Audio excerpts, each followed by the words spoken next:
What's up, guys? Welcome to another exciting edition of Real Estate Podcast, episode 350. I'm here with Griffin. I'm here with Trav. And I'm swapping places with Adam. Oh, God. Watch the Marvels. Yeah, we're the Marvels, guys. I got a cat on my shoulder. We're the we're the Marvels, the Pizza Guy edition. So, to be fair, movie wasn't absolutely terrible. It was better than Captain Marvel. It yeah. was. Yeah. But there was some weird... Well, Planet Bollywood. Oh, dude, this movie went full fucking Bollywood. I'm so glad you brought that shit up, dude. Griffin's the one that said it. I thought, I was like, there was this singing planet, and he was like, Planet Bollywood? And I was like, damn, is that something that's in the story? Like, I mean...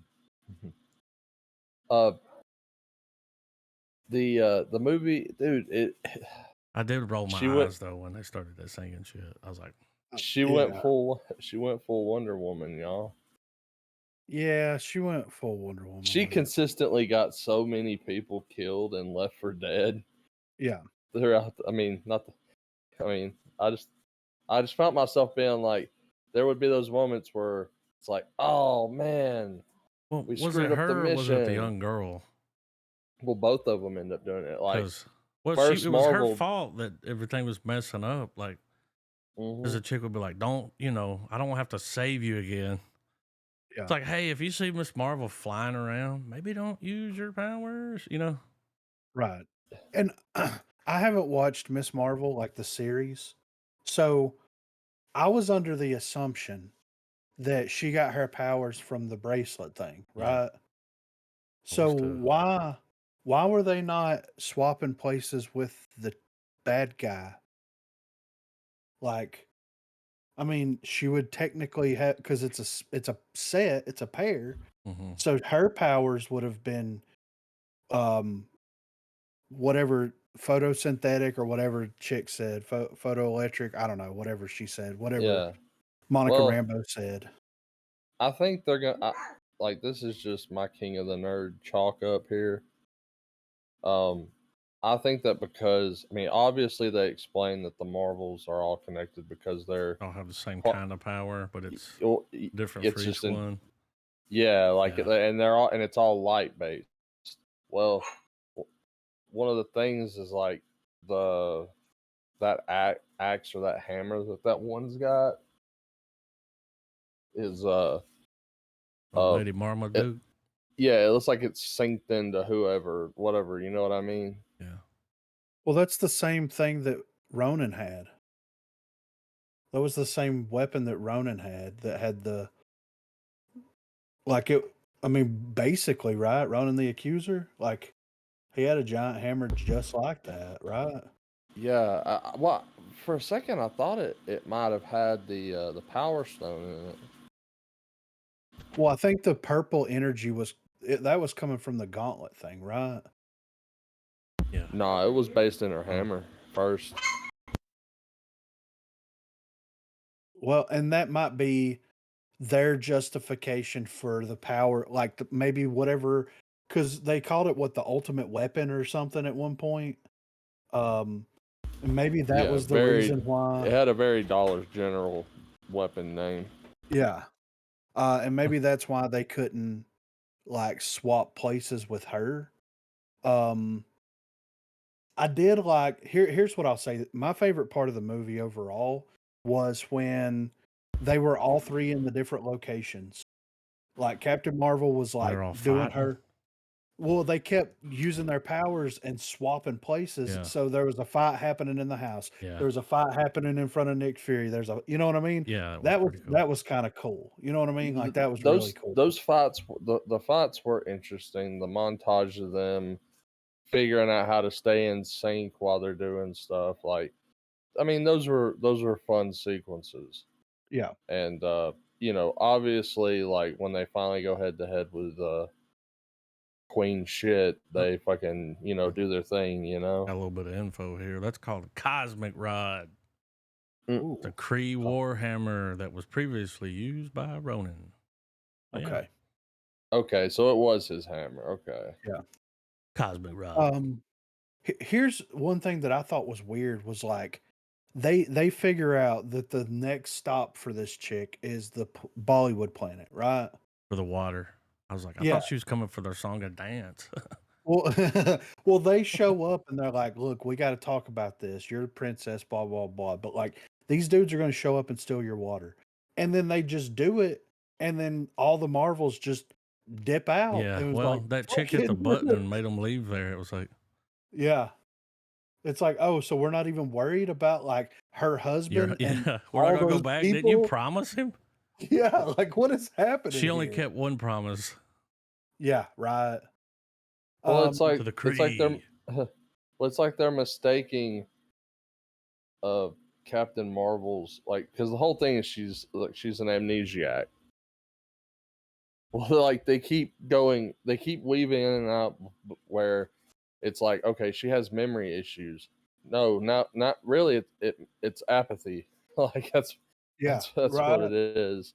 Like, Well, and that's my biggest problem with this movie overall was like I didn't feel like Brie Larson's Captain Marvel took a back seat in her own movie. I feel like it seemed to me like the writers brought the other characters, Monica Rambeau, which makes sense, and Miss Marvel, which kind of in a way somewhat makes sense, why they brought all of these characters together. And I thought the way that they brought these characters together was really, really, really cool. Is really comic book, right?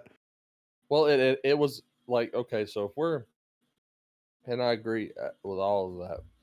I think it also attributed to the problem that Captain Marvel would have had as a sequel film, much less as a character. They're depicting her as Superman. Superman's one man wrecking crew, pretty much. Like, Yeah, can single handedly stop just about any damn thing. yeah, yeah. Well, how do we go about that? How do we navigate those waters? Well, you try to limit Superman, his presence, like his and not in a bad way. It wasn't done. It wasn't done horribly, but the way they executed it was great. In that, Like the swapping. yeah, like that was a good way That of was keeping clever. her slightly depowered, because otherwise she'd have just broke the Cosmorod and just beat that bitch into a pulp and fucking job's done. Yeah, right. The biggest problem that I had though with the movie was the fact that like Captain Marvel unintentionally set all of this into motion. And but she didn't learn, like there was her character arc didn't complete in my opinion. Because like she finally has the realization that like she showed up to the Kree's supercomputer. The great intelligence, and destroyed it, which happens off screen basically. Like you see a flashback of it, but it happens off screen and it's like, which would have been a hell of a sequence, probably. well, it would have been a cool story if they would have played that out. But like her doing that set all of this other stuff into motion, and then her just being like, "Oh, this is all my fault," and then everybody's like, "But you're Captain Marvel. It's fine." And she's like, "You know what, guys? I am Captain Marvel, and I'm gonna fix everything." Yeah, where's my Like, cat? yeah, there was no like she didn't fulfill a character arc there. Like she didn't learn from her mistakes. And besides, like how are you going to show up to this homeworld, destroy this super intelligent computer, watch it fall into mass hysteria and chaos, and then just nope the fuck out of there when you can literally reignite the sun by yourself? You could like She didn't know that. you're supposed to be like this supreme being in the cosmos. You're supposed to be this holier than thou character. You should have stuck around long enough to see what the fallout of destroying a supreme intelligence would have caused all these people and like help them get on their feet as like she's like, no, if I destroy this intelligence, it'll free these people. These people have been under this supreme intelligence for centuries. So you're gonna go in there and say, "Oh, you guys are free," and then they're like, "Oh, well, we only know like fucking people up, so I guess we'll just fuck each other up now, right?" Well, So, well, it's almost like it was a shoddy attempt at creating the Marvel's version of oh fuck, what was it? Dr. Manhattan. Yes, yeah. Like almost having like a lonely god complex. Yeah. Because that was kind of the fucking gist of the film. It was like, I'm Captain Marvel, I'm the shit, I'm lonely. Yeah. Me and my cat. Yeah. Right. Which was cheesy as fuck, by the way. Like her flying out of that ship with that cat on her shoulder. I was like, get this shit out of here. Like, and then really? it's like, we taking our cat with us? Yeah. And then you've got Nick Fury, who just went through all utter hell on Earth with the scrolls and all this other stuff. And he's just like, y'all know what all these eggs are? Y'all know what all these I knew things what are? it We was. gotta... Did y'all? Yeah. Yeah, I knew Well, at some exactly. point, the woman was like, that cat looks pregnant. Yeah. And then all of a sudden, these things start popping up everywhere. And it's like, it's the fucking cat. Yeah, like, what are we doing here? Now, I personally got a chuckle out of that whole sequence where they decide to transport the crew using the cats. Mm-hmm. The whole fact that it was done to a song from Cats, you know. But like the whole memory all alone, whatever, like from the Cats musical, but just that sequence where they're just devouring everything, and you're just hearing over the intercom, "Do not run, you are not food." Yeah. Like, let the cats do their thing. It's I mean, that I just kind of like rolled my eyes and was just like, okay, like I get it, it's funny, but they're spending way too much time on this joke right now. You know what I mean? At about an hour and 20 minutes, I mean that's like I was grasping for anything. The funniest part was when the cat was licking itself. Oh, and Fury he's like, yelled at it. Goose. And that's another thing too with Fury, like you guys said with the Skrulls. I felt like there are movies and shows using these characters and stories that have went on off screen that are far better than what they've given us. I mean, clearly. Yeah. Yeah. and that's what's wild. At one point, they're like, the Skrulls occupied 50% of the universe. Right? So I think they said ain't got nowhere to go. I think it was a quarter of the universe. Well, I mean, regardless. Or is that like? I mean, yeah, there's a fuck ton of them. I get that, but like, yeah. So I'm over here like, so their home world was destroyed, and that impacts them. Fucking how? Like when you occupy any percentage of the universe, that's a lot of people. That's more than one planet worth of people. So why do we give a shit about them on Earth? Whining. Well, I'll go a step further to add to Adam's comment. Ever since Captain Marvel, the Skrulls have not upped the ante to be any kind of interesting. No. It feels like they're filling the niche of the mutants without being interesting and cool. Because they're like these oppressed peoples. Yeah. That nobody fucking knows about. Or right? wants, Like, or yeah, like, oh, they just don't know about you. And it's like, you don't have to live like a refugee, man. Yeah. Tom Petty. That's what I'm saying. well, like you said it. You said it yourself, Griffin. Let's get to probably the best part of the fucking movie. So Photon becomes healer of the multiverse. We think she's left to die, but no. Alas, she wakes up at good old Professor X's school for gifted. Right. Well, which is like wild thinking about it, because her mom's there, but it's not her mom. Well, it's like she went through. She was in the in between, right? The in between space between these two universes, kind of, and repairing it. But she fell in on the other side, and it's like who saw her? Yeah, and how did she wind up? Yeah, how did she wind up back? I thought about that too. I was thinking like maybe the X-Men made a space station or something. Well, they knew about the Rip thing, Yeah, so yeah, apparently that was on their radar. yeah. And speaking of Rip, okay, so I couldn't get the Chromecast to work, right, Trev? So Yeah. I watched they were playing Spider-Man No Way Home on Mm-hmm. TBS, right? It was 3.5 hours with commercials, by the way. Um, God Doctor damn. Strange, yeah, I know. At the end of that movie, Doctor Strange is closing these like rips and tears in space time, right?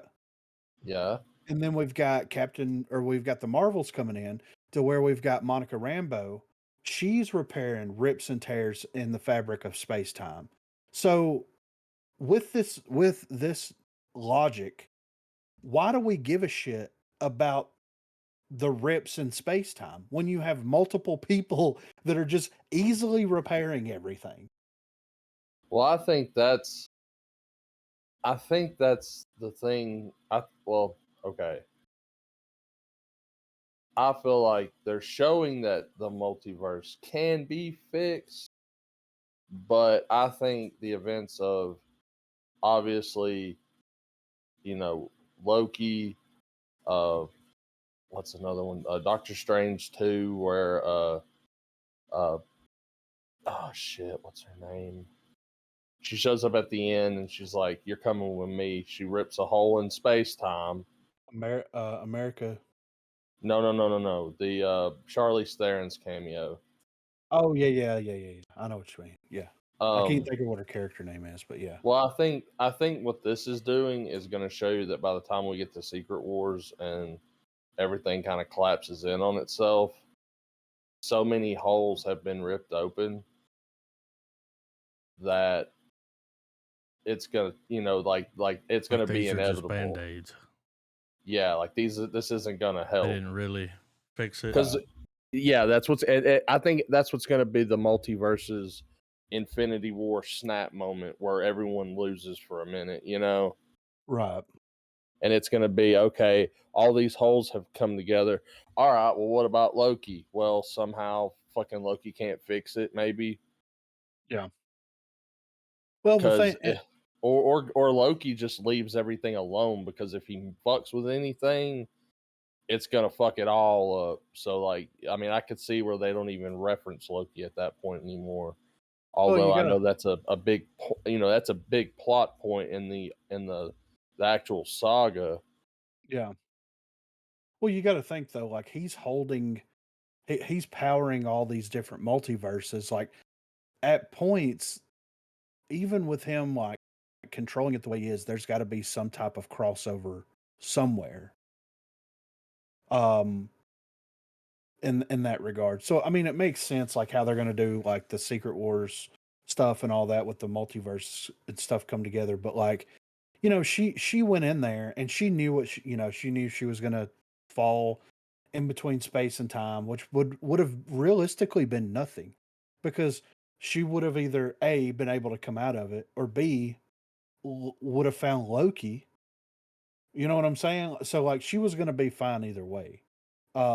It's just interesting that like she wound up in I'm assuming the Fox X-Men universe. I mean, that was With Kelsey the Grammer, suit right? kind of, yeah, it was Kelsey Grammer, 100%. Yeah, so and he He was was like, "Good Beast in God, Niles," yeah, yeah, it's like and Niles is sitting in the corner next to Monica Rambeau's mom. Yeah. It's like, whoa. Well, they're looking at that John David Washington. For Kang. Yeah, and I think that's I, a great pick. yeah, I think he I would mean, be that's fine. Yeah. he's Yeah. Yeah, he can pull that off. for So sure. that's Yeah. still a thing. Yeah.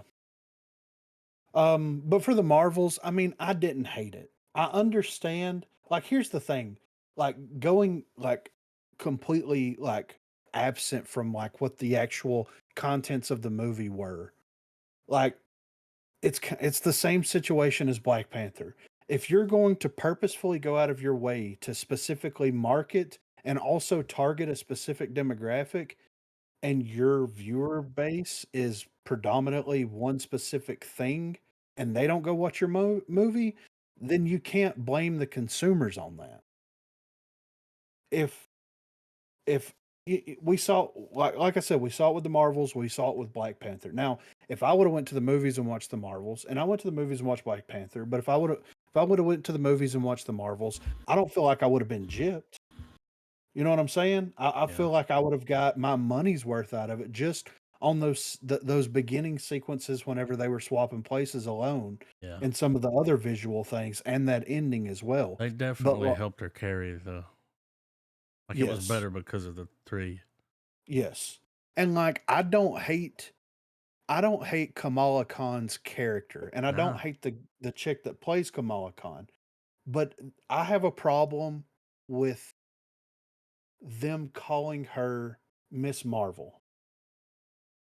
Like, and this is more than just a movie problem. This is a Marvel overall Marvel problem that I have with this here, because like Carol Danvers was Captain Marvel and Miss Marvel, and then like whenever they started doing the cinematic universe, then they decided to create a character to call Miss Marvel as a way to like differentiate Captain Marvel and Miss Marvel, since it was technically the same person. I like her. I like her powers. I think she's an interesting character. I just don't like the fact that they call her Miss Marvel. And that's a me. Should call her Fisty Gibbons. Well, I mean, hero of Jersey. And that's definitely a me problem there, because I know that there's a ton of people that don't mind it and a ton of people that's okay with it. But like for me personally, it's just it's hard for me, being a longtime comic book fan, to be like, this is Miss Marvel now. Oh, and Miss so Marvel, she's not like a legacy character. No, she was created recently. Neither are really. Okay. Yeah. So, which is, like I said, it's fine. It is what it is. But like, and I know that that's a weird small nitpick, but at the end of the day, like, I think that if you want to create a character that has different power set than Captain Marvel and Miss Marvel, that is also going to represent a different race, why did you try to wrap that into a white woman? Like, let's be honest with each other here. Like, it feels very disrespectful. So that's where I'm at with it.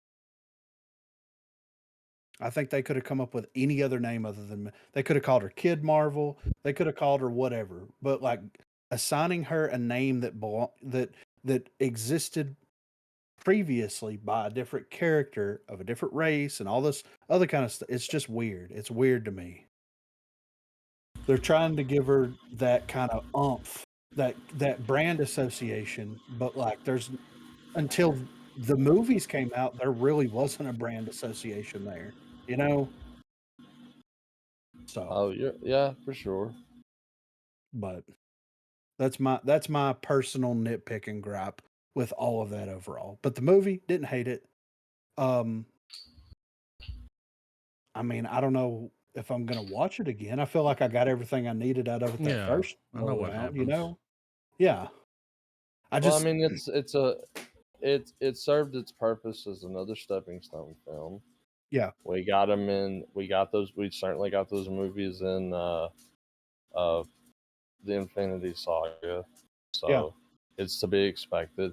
But I'll say that although the movie wasn't terrible, it hasn't changed my stance on Captain Marvel as a character. I'm not as interested in the character as much in the book or in the movie format. I loved Carol Danvers, Miss Marvel. That was one of my favorite characters whenever they brought her into the New Avengers. I absolutely love the way that they wrote that character there. But this, I don't know. This just isn't doing it for me. Yeah, I mean, it's just you're sitting with the half moon. I'm rocking the full moon, man. Like, fuck it. Yeah, right. Like, I just like to me when the character itself, regardless of its iteration, is just not, I don't know. It just was a book I never got into. Yeah. Just was not a fan. Like, and they did this whole thing where when they did Civil War II, and they had Captain Marvel more or less be the Iron Man of that Civil War story arc. Like Down Out was like, all right, fuck this bitch. Like, not cool with that. But Right.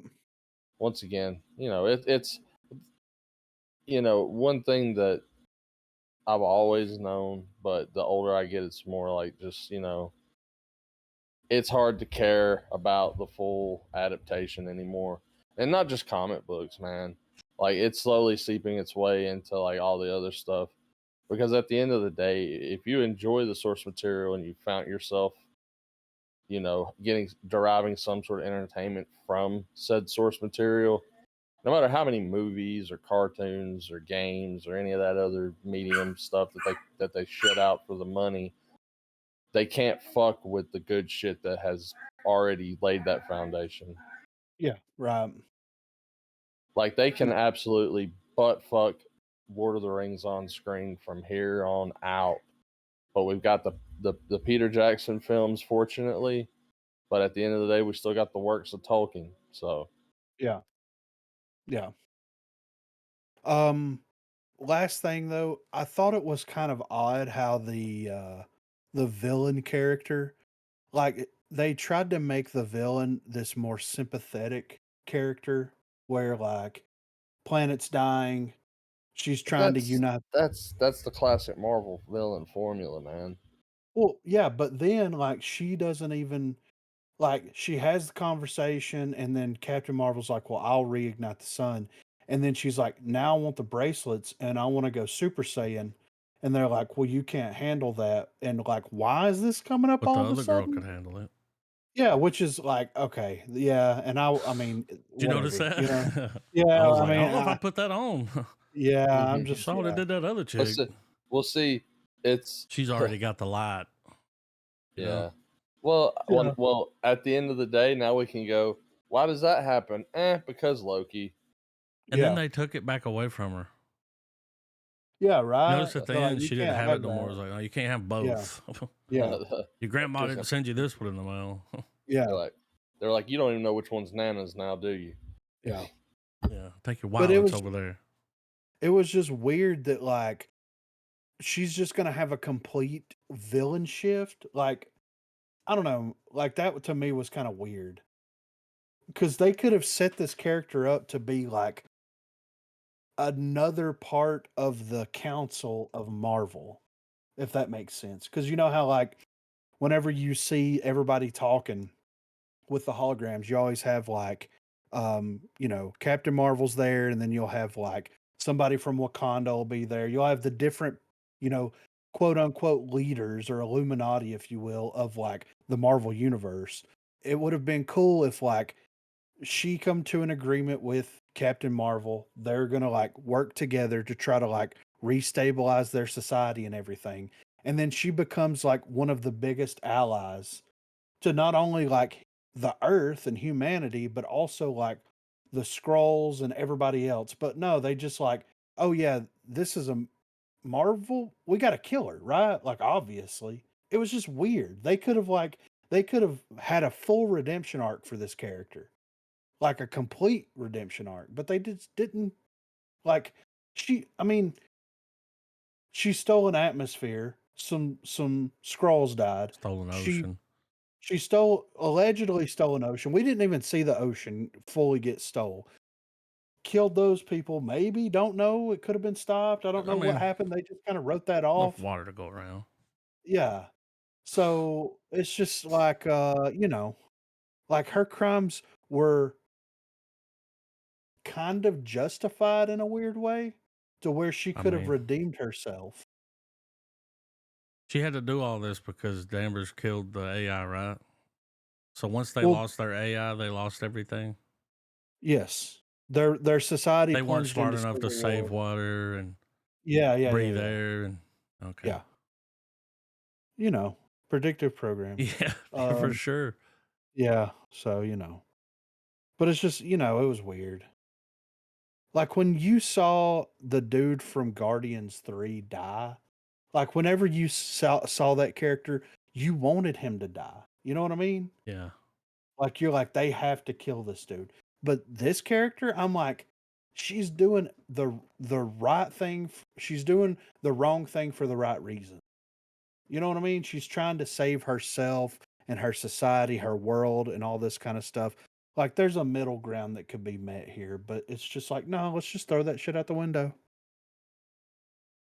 Marvel does like doing that. Yeah. So we don't even know, like, Planet Bollywood's still alive. We don't know. We don't know. We don't know. Well, kind of like whenever the scroll thing happened and they do the whole, oh, you're just gonna leave some of these people, and the person's like, we gotta save who we can, yada yada. As they left, I just said under my breath, I was like, yeah, because we gotta have a plot point for a future film. Those people are screwed. Right. I mean, that air was leaking quick. Yeah. Yeah. And then it's like she figured out a way to like super terraform a planet. Yeah. And Fury's not out here like terraforming fucking Mars. You know what I mean? Like, I mean that would have been day one. He'd be like, "Wait, that rod." Yeah, yeah. And that's another thing too. So like the way that they explained it in the movie, and I could have completely misunderstood this, but the way they explain it in the movie is there's certain like jumping points, like these predetermined, pre-established jumping points within the world. And like or within the universe. And like you can't like create more jumping points, like fast travel points, No, basically, no, no, right? no, no. You have to make them with those gauntlets. Yeah, but they said at one point that's like if you puncture enough holes in the universe, then it's going to cause it's like fracking. More predictive programming here. Drilling for oil bad. Fracking. They say like fracking. If you cause enough, or if you drill enough holes, you'll cause an earthquake to happen. So Yeah, like, but but you could also chalk the shit up to the engineering and use of those bangles though, because that's the whole fucking reason for even having them, is that you can just create them wherever you want, and if you can create them and stabilize it, then it's just access point number fucking 10,000, you know. yeah. But I mean, yeah, because of course we got the message, you know, Yeah. and but that because that's the whole. But yeah, like I said, that's the whole thing. The whole point of the Bengals, because what it was, bitch was just taking it the one and just willy nillying the shit. Like you gotta finesse it. You gotta Monica Rambeau that shit. Yeah. But overall, didn't hate it as a Marvel movie. I actually enjoyed it more than like Black Panther 2 and some of the other Marvel movies that have came out like somewhat recently. Believe it or not. So I'm gonna give it a half star. I enjoyed it for what it was. I mean, I think that the Kamala Khan and the Monica Rambeau characters are 1,000 times more interesting than Carol Danvers currently is. And I mean, they could turn that around. There's really good Captain Marvel stories out there, but like, we got to quit. Like, they've got to find a way to permanently depower her, or like give her Nerve for a little character. bit. Yeah, or give her character arcs where she actually like learns something and feels some kind of like what apathy, sympathy, anything other than just like Well, I'm well, amazing. It looks like she's moving to the south now. well, right. Well, I mean, you're right, and a lot of those fixes can be pretty easy. Um, I think they'll be achieved because one thing that I found myself enjoying about the movie was they'd roll up somewhere, she'd give them the lowdown, like, "Hey, here's what this place is about." Like almost a Star If you don't Trek-ish, sing, they won't understand. yeah, like a kind of like a Star Trek-ish type adventure thing, you know. And I think more of that being used to help flesh her character out would be I think it would be a more entertaining way of watching the character, and at least giving some reasons as to why the character's kind of inconsistent. Yeah. I mean, they can only play on this whole like memory loss trope for so long, and I feel like it was burned out after that first movie. So if she's going to be the savior of the universe, if she's going to be Flash Gordon, she's going to have to, they're going to have to like do something to make me go, damn, that was cool as shit. You know what I mean? Well, now she's going to be all sad about her friend for a while. Right? Probably not. No, she's not going to be sad, man. I mean, she's just like going and moving into this house, and I mean, nah, I don't think. Nah, oh, they look pretty sad when she's like, she's still out there. Yeah, she's still out there. No. If she cared about Monica Rambeau, she would have showed back up within 30 years. That's all I'm saying. I mean, for real. For real. I mean, that's time's different when you're Captain Marvel. I guess, but Jesus, like you can't pick up the cell phone and call somebody. Yeah. You can't pick up the space phone and call like. And here's the thing: like Monica Rambeau needs to understand is like, look, if she wanted to be a part of it, then she would have, and that's kind of like her stance on it a little bit anyway. Wow. But like, so the whole backstory was the when the mom got sick, that's when she was like she wasn't gonna come back. No, you can chalk it up as stupid because it is silly, but to an extent, you can kind of see why Carol chose to be silent because, I mean, she did kind of wipe a fucking planet out. Well, and she inadvertently, mind you, it wasn't that she was like, fuck these people, but it was kind of that ego check for that Tony Stark got, where it's like, yeah, we're kicking ass, but you know what? A lot of fucking collateral damage happened that I was not intending to happen, or that idea really wasn't that fucking good. And I do like that they're at least trying to show that all this her showing up and showing out isn't really the best mindset to kind of have, like, because she still has those moments where she'll roll up on characters and they're like, we're gonna give them the we're gonna stop you banter, and then she goes, watch me, and then she just fucking bodies a whole squad. I don't like that nickname. Yeah, like kind of in the same way that they do Superman in a sense, because I mean, I hate to keep pulling the comparisons, but that's the selling point they're doing with Captain Marvel is, yeah, you are fucking awesome, but you gotta learn to fucking keep a cap on it, man. Yeah. But the thing, like you're too goddamn awesome. Like you need to chill the fuck out and sit the fuck down for a minute. Like, don't blow a hole through the fucking universe. Don't just hear about one slight injustice and then act on that impulse. Like, go down there, see what the shit's about, see what's going on. If you can do something, find if the only way that your decision making is like, all right, guess I'm gonna wreck it, then you probably haven't given it enough thought, Yeah. But that's the thing though. And that all of that playing into her being like, having her reluctance to try to reconnect, the whole, the echoing from Guardians of the Galaxy, the found family stuff. Like, I picked up all of that, but unlike Guardians, it wasn't executed probably the best that it could have been. Yeah. Well, it wasn't executed the way it could have been, because like the thing with like Tony Stark's character arc over several movies is the fact that like he tried to do something by like putting armor around the world, and then Ultron was created out of that, which in turn Vision was created out of that, which in turn caused Tony to kind of like reel back a little bit from what he was doing and kind of go through this weird, like, self-destructive pattern where he eventually understood that he can still do what he needs to do as a person.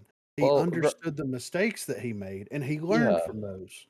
but we also have that benefit that Tony Stark's arc pivoted in good ways, mind you. It pivoted into different angles.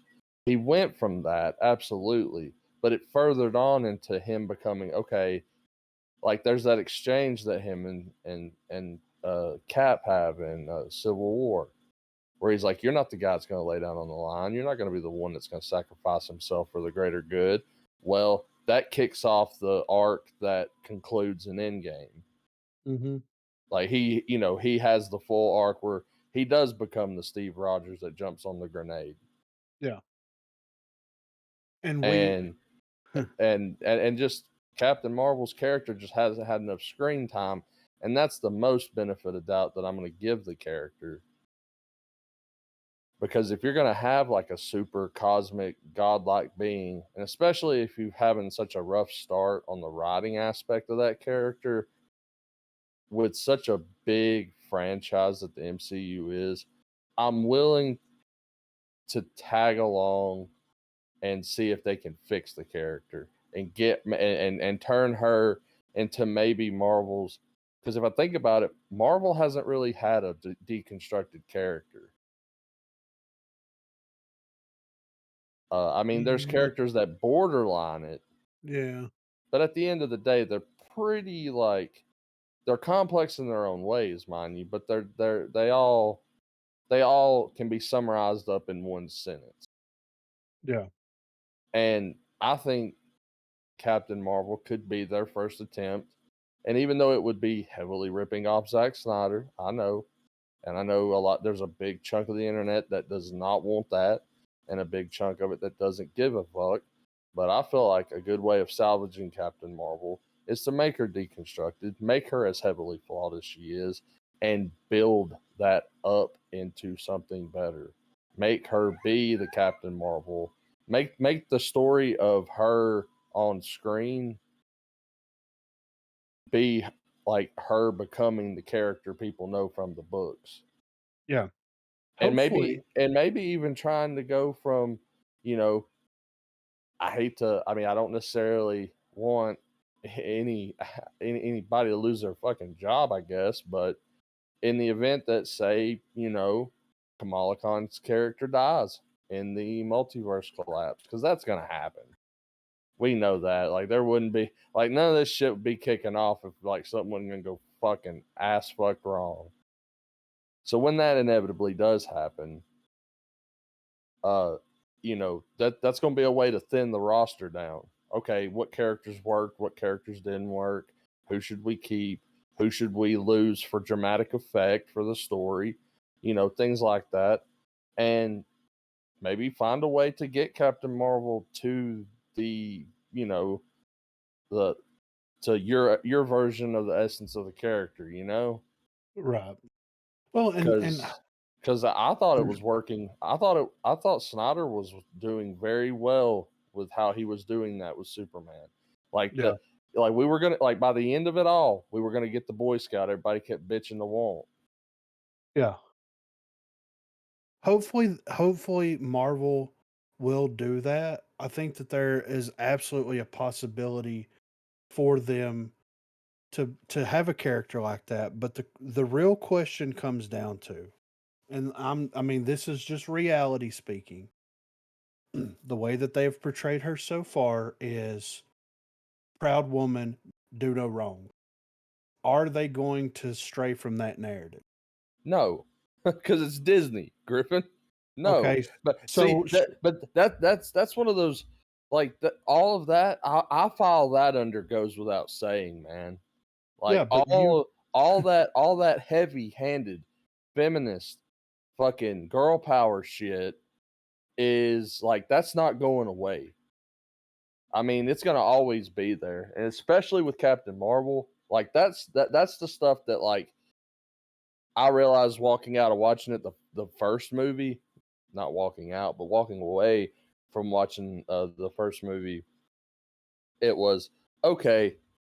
Gonna have to fucking live with some shit thrown in my face if I'm gonna enjoy the spectacle stuff, you know?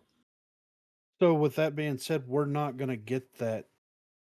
There's no way that we're gonna get that version, that idea, that essence of what that character and that arc could be. We're just gonna have to live with the fact that it's a watered down, less interesting version of what that character could be. But see, that's that's where that's where you're probably right, because once again we're being real here.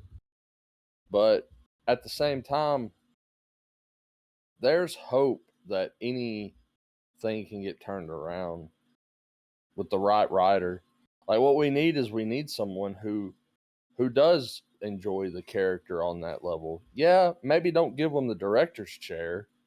Like you don't want to be high on your own supply here, but if you can have a competent writer that genuinely gives a shit about Captain Marvel, and or back when Captain Marvel was Miss Marvel, get a writer in there that knows what they're doing, flesh the character out, get an arc going, and give a damn good director that fucking script, because it's just that seems to be Marvel Studios' problem at large right now.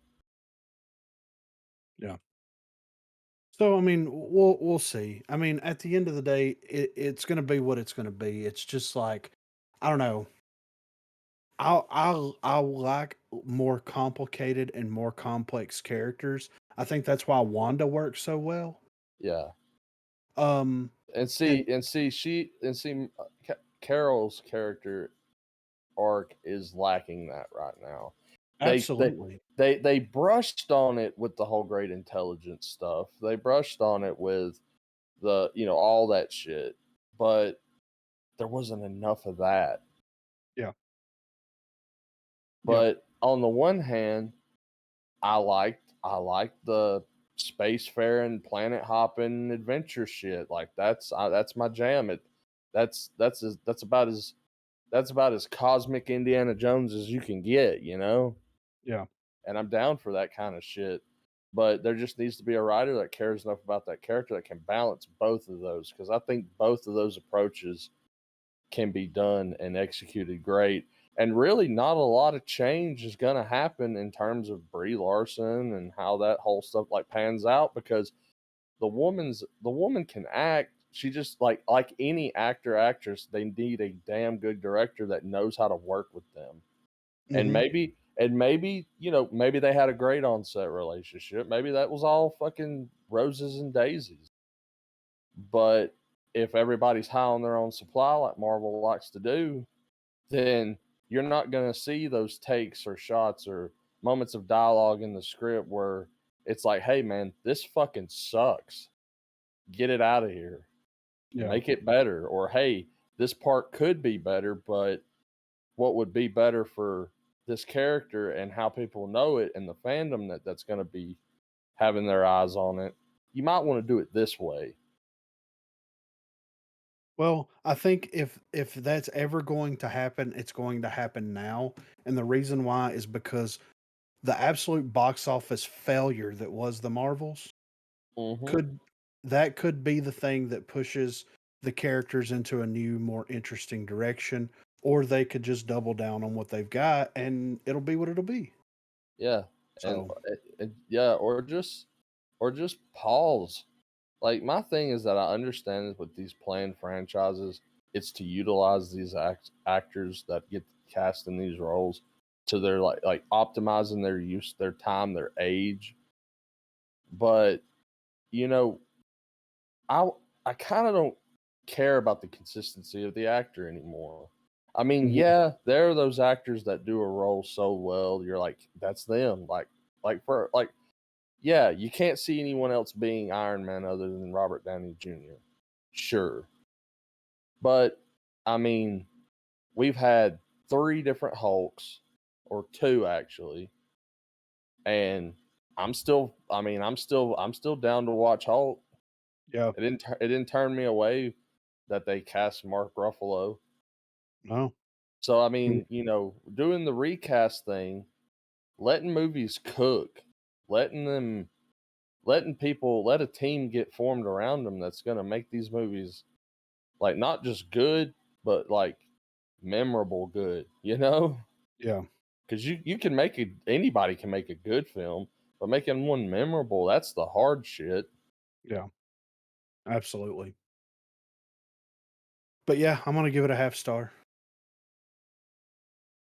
Half star. Half star for me as well, man. So, True Detective. Are we? Yeah. Everybody caught up? Mm-hmm. Um, if I'm that dude in that hospital, Well, kill me. put me, yeah, put me to death, dude. Put me down. Like, I holy mean, he's shit. dead. I Yeah. don't know. I don't know why, man. Like I'm enjoying it. Don't get me wrong, but kind of not. I'm kind of not digging that they're going that far with this weird supernatural element. Like I'm hoping some hard Yeah, science but comes that girl in could to just be balance it. crazy. Yeah. I mean, yeah, Who's to very say that much. really happened? Yeah, yeah. I mean, that's true. Because her family's nutty. She might have a touch of it too. Yeah. But yeah, I mean, if that ends up being the case, I'll be like, hell yeah. But the whole like I'm that, it's surprised just by it. yeah, it's But the Yeah. throwing fact me that it's for going a that way, I was like, oh, okay. yeah, Well, it's throwing me. Yeah, it's throwing me but for a loop because like the previous seasons of True Detective, they've danced that line, but they've never went like the this birds making the far. symbol for us. Yeah, Yeah. but they haven't went this far where it's like, all right, full blown almost monster movies going on, you know? Well, it sounds like they brought that chick back from the dead, Yeah, Yeah. right? I Yeah. mean, that's what it sounds like. I mean, and that's the thing. They were out there But it researching. is science, yeah. Yeah. So they were out there researching like what the foundation of Something to humanity, be able to right? stop your cells from breaking down. You dying. Yeah. So Like, what if he tried to bring like he killed her? He tried to bring her back to life. She's been dead but I mean, put her in the frozen, like freezer, whatever.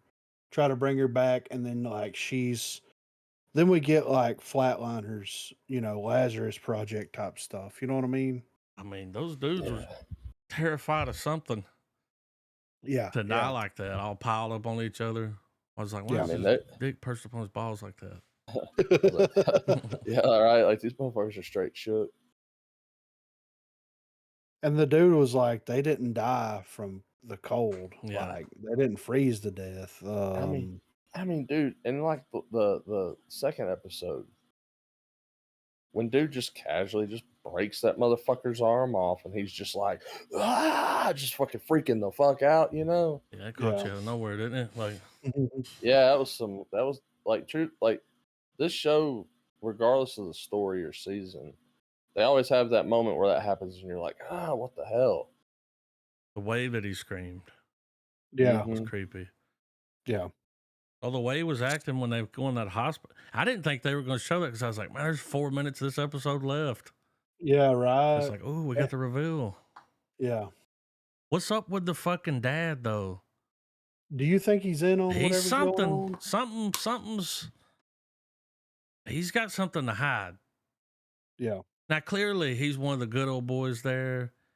Yeah. He's all for the mines. Like, Mhm. fuck these people that are from here. Like, you look at who he's hanging out with. Yeah. Just a good old boy. Yeah. It's something like, I don't know, he's It's being sketchy. it's backcountry out there. Yeah. I don't think that he's in it as deep as they think that he's in it as Yeah. deep as they think. But I do think that because I mean him being like, dude, we got so many calls around that shit. Like we're gonna believe everybody that calls up here, but like Yeah. on one hand, I get it. On another hand, it's like it's a police Yeah. investigation. You're a Also, fucking why cop. hide Like, the box? Why get mad when they take it? Why not get handed over willingly? yeah, Like, exactly. you know, Yeah. Yeah. Maybe he didn't like that chick. Maybe he was jealous. He wanted to date her. I don't know. Yeah, right. Who knows? Dude. Clearly getting catfished. But can't we at least all agree that a third of this show is just Jodie Foster either getting laid or trying to get laid? I mean, I respect it. I'm waiting. At some point, she's going to try to bang this other chick, right? Respect if they hadn't already done it. Griffin, she's a bitch of the law. I ain't respecting that. A bitch of the law? I respect it, dude. No, dude, I respect it. Yeah. Man. She gotta let some steam off somehow. She's fucking the hell out of that one dude. Yeah, exactly. Yeah, nah, she went full panic room on his ass.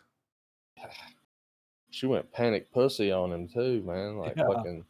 He was breathing hard, dude. He's like, we can't do it. She fucking spider legged that bitch. Years. Yeah, she spider legged that motherfucker. Oh, and then the dude was like, "Would you Mrs. Robinson him?" Oh yeah. And it's like the kid's like, "Come on, man." Yeah. But man, she's a bitch. She is, but I love it though. She's like, "You got some mac and cheese?" I bet this show was fucking super cheap to make, outside of paying the actors, obviously. Well, it was they damn near froze to death. Yeah, like they really went out there to film that shit. I mean, it looks good. You can tell. I mean, yes. I mean, their breath looks real. I mean, I don't know, like the Clark dude, they still haven't come across him yet. So I have they gotta find him next, right? Like, yeah, that's the missing kind of. Well, is Russ gonna show up? I mean, there's rumors that he might. I hope he shows up and he is fucking holding a 6-pack of beer and he's like, "Let me tell you what I've been here. I said I'd never come back to Alaska, right? Yeah, but it's fucking cold." Well, but we need your help. He goes, "But I start drinking at 5 on my day off, you know." Yeah. But like for real though, what if Russ is in on some of this stuff? Like she had the tattoo that was linked to all the other cases, right? Mm-hmm. And what if like he was involved in her disappearance in some way? End up leaving. Yeah. Or I mean, he was dating her, or I don't know. Yeah. He shows up and goes, "What do you know about old Carcosa?" But it's just a weird, because they haven't really touched. I mean, they've, the totals and all that stuff. They've kind of mentioned some key names. You know what I mean? But he could have orchestrated her disappearance. She could still be alive to like get closer to whatever's happening here with the Yellow King and all this. The girl. No, she was murdered. They had dead pictures of her. Yeah. They found her body. That's right. Yeah. Black eyes. It was an autopsy. Yeah. There goes my theory. Funeral. Yeah. Tongue. Yeah. Dude, that shit those the indigenous was doing when they were having the thing for the about the mines. Oh, I thought you. Yeah. I was like, this is getting fucking. Yeah, that was bugging me out. Yeah. I could hear my hair growing. I was like, what? Yeah. Do what now? Not a living. Huh? Yeah. We got Joe.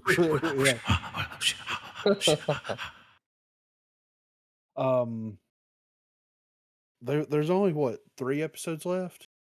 I think it's 7. Okay, so there's 4. Let me see. I mean, True Detective season 4. I know it's not 10. Yeah. Let's see. Where's the IMDb? Big Venus. 6. Yeah, so we've got 3 episodes left. 3 more. And they've been covering a shitload of ground. Yeah, I'm surprised by that. Like, yeah. I mean, for being a very simple setting, yeah, the pacing has been good. Yeah.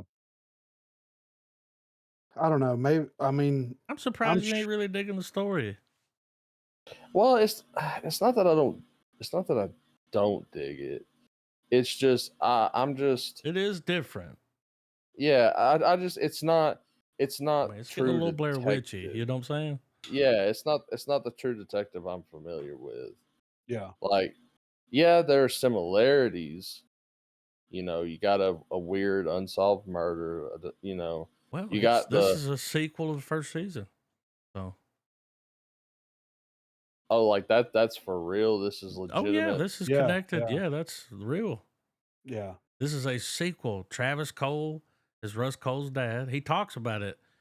Yeah. I think I sent Griffin a TikTok where it shows him talk about his dad living in Alaska. He had leukemia. Yeah. The old woman tells you he died from leukemia. Yeah. He actually went out and just let his died in the snow, Yeah. right? Like, because he got Yeah. tired of living. What's The that? What's that? What's the company? the Tuttles Uh, were the people that was behind Okay. the murders and the Yellow King stuff from season 1. yeah. So this Like is. So we met. all right. I wasn't kidding. Yeah.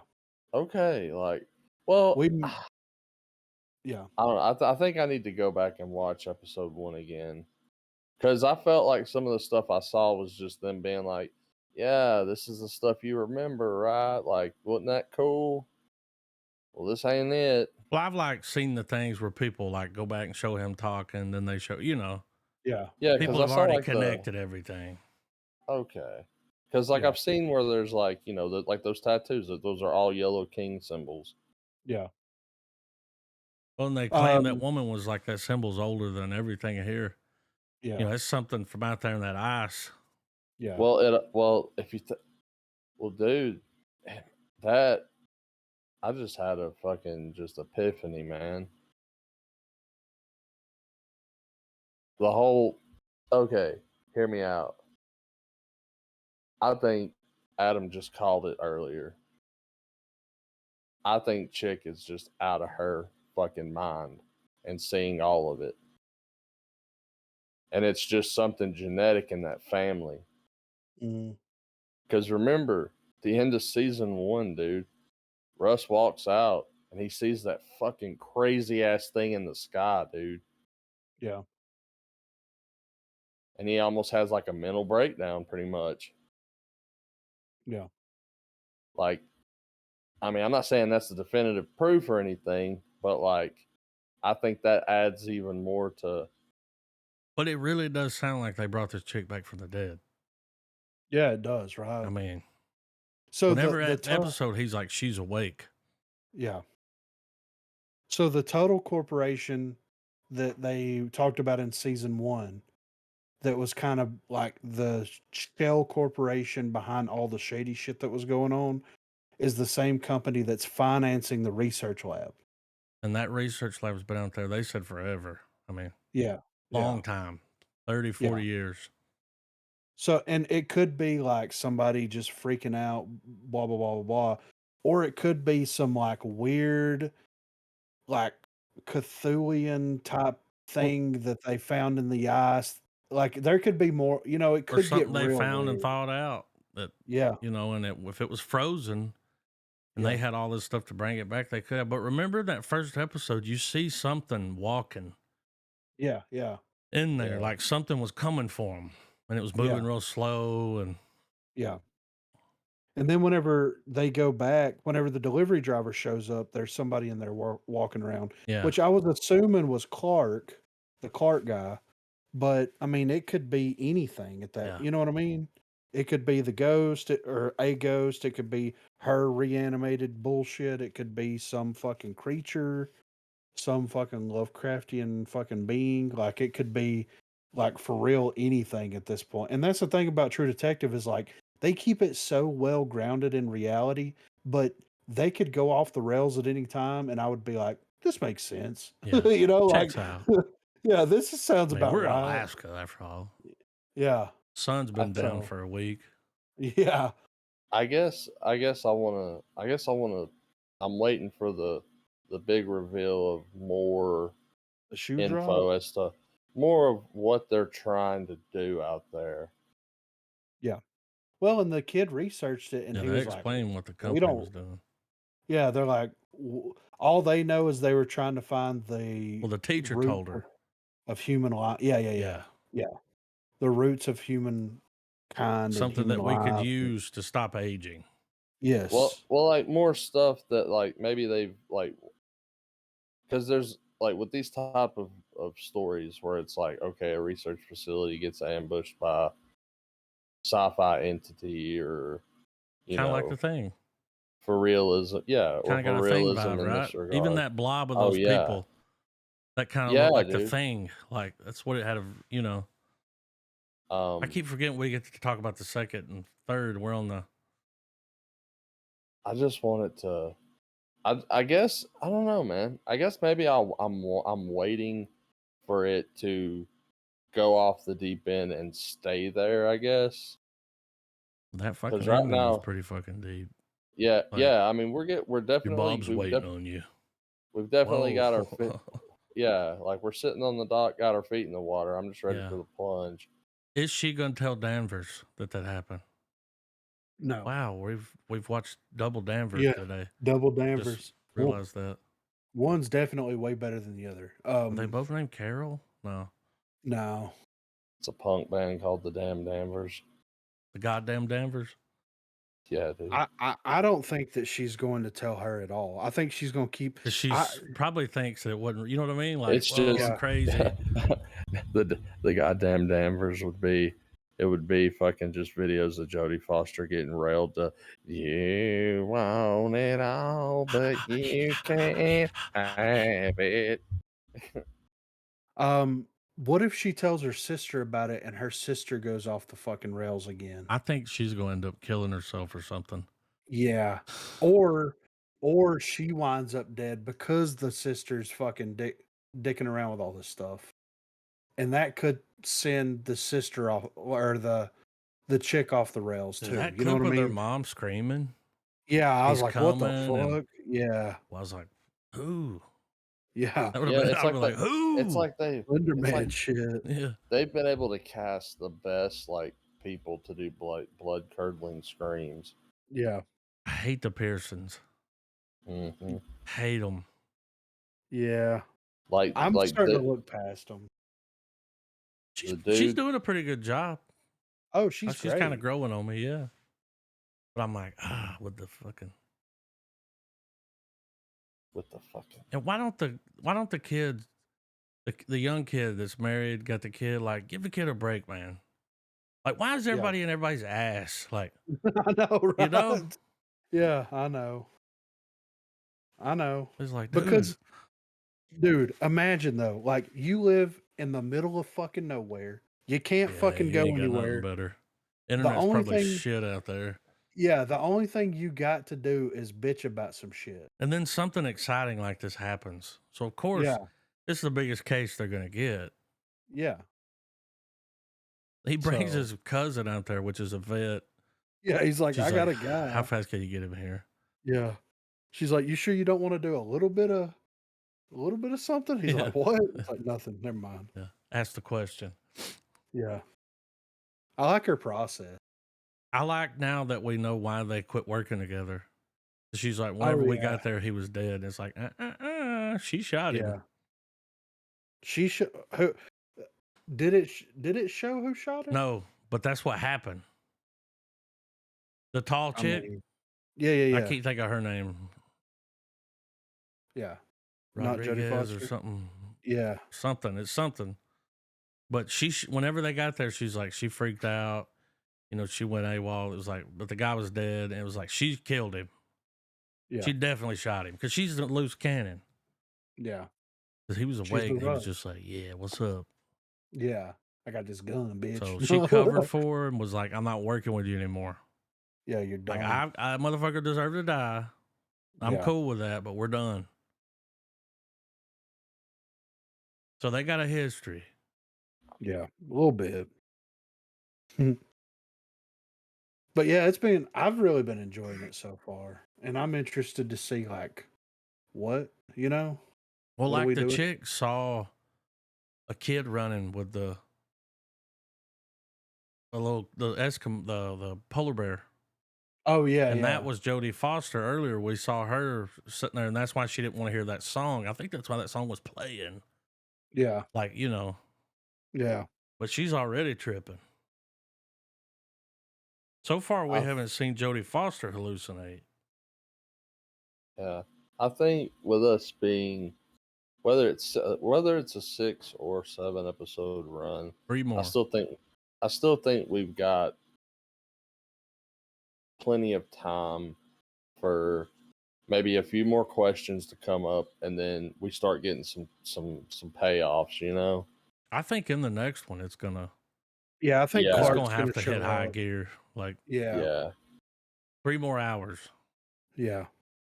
I think Clark will show. He'll be the thing, and who knows? It could make a huge transition, right? Because they could change the entire format of the show after this episode, where it's like the case is being reviewed and it goes more traditional, True Detective style, where it's like, you know, what do you guys remember about the case? Then you start seeing the flashback. You know what I'm saying? Like, it wouldn't be out of the realm of possibility. oh yeah, and you know, there's always each season of True Detective's always had, you know, a scene or sequence that you're like, okay, that's the budget there, you know, Yeah, yeah. and we've yet to really have it. Yeah, there hasn't So been a I'm shootout or anything happen so yet. yeah, so I'm wondering.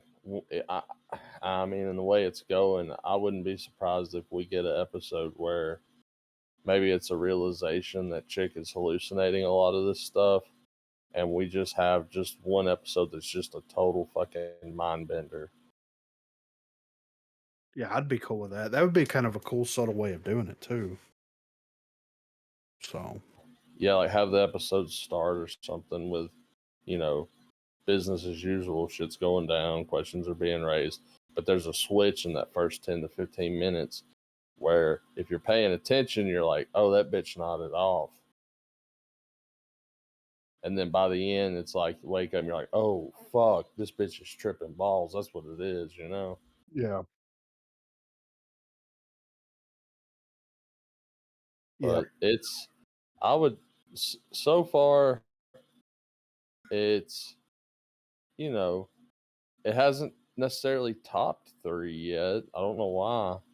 I feel like the storyline alone for me and my tastes, this would top Well, you that know, True right off the Detective get always go. starts slow. Yeah, It's always a slow crawl, slow burn. You got to catch the run, you know. You know. But still, I think my ranking is 1, 3, probably this one, and then 2. Yep. Yeah.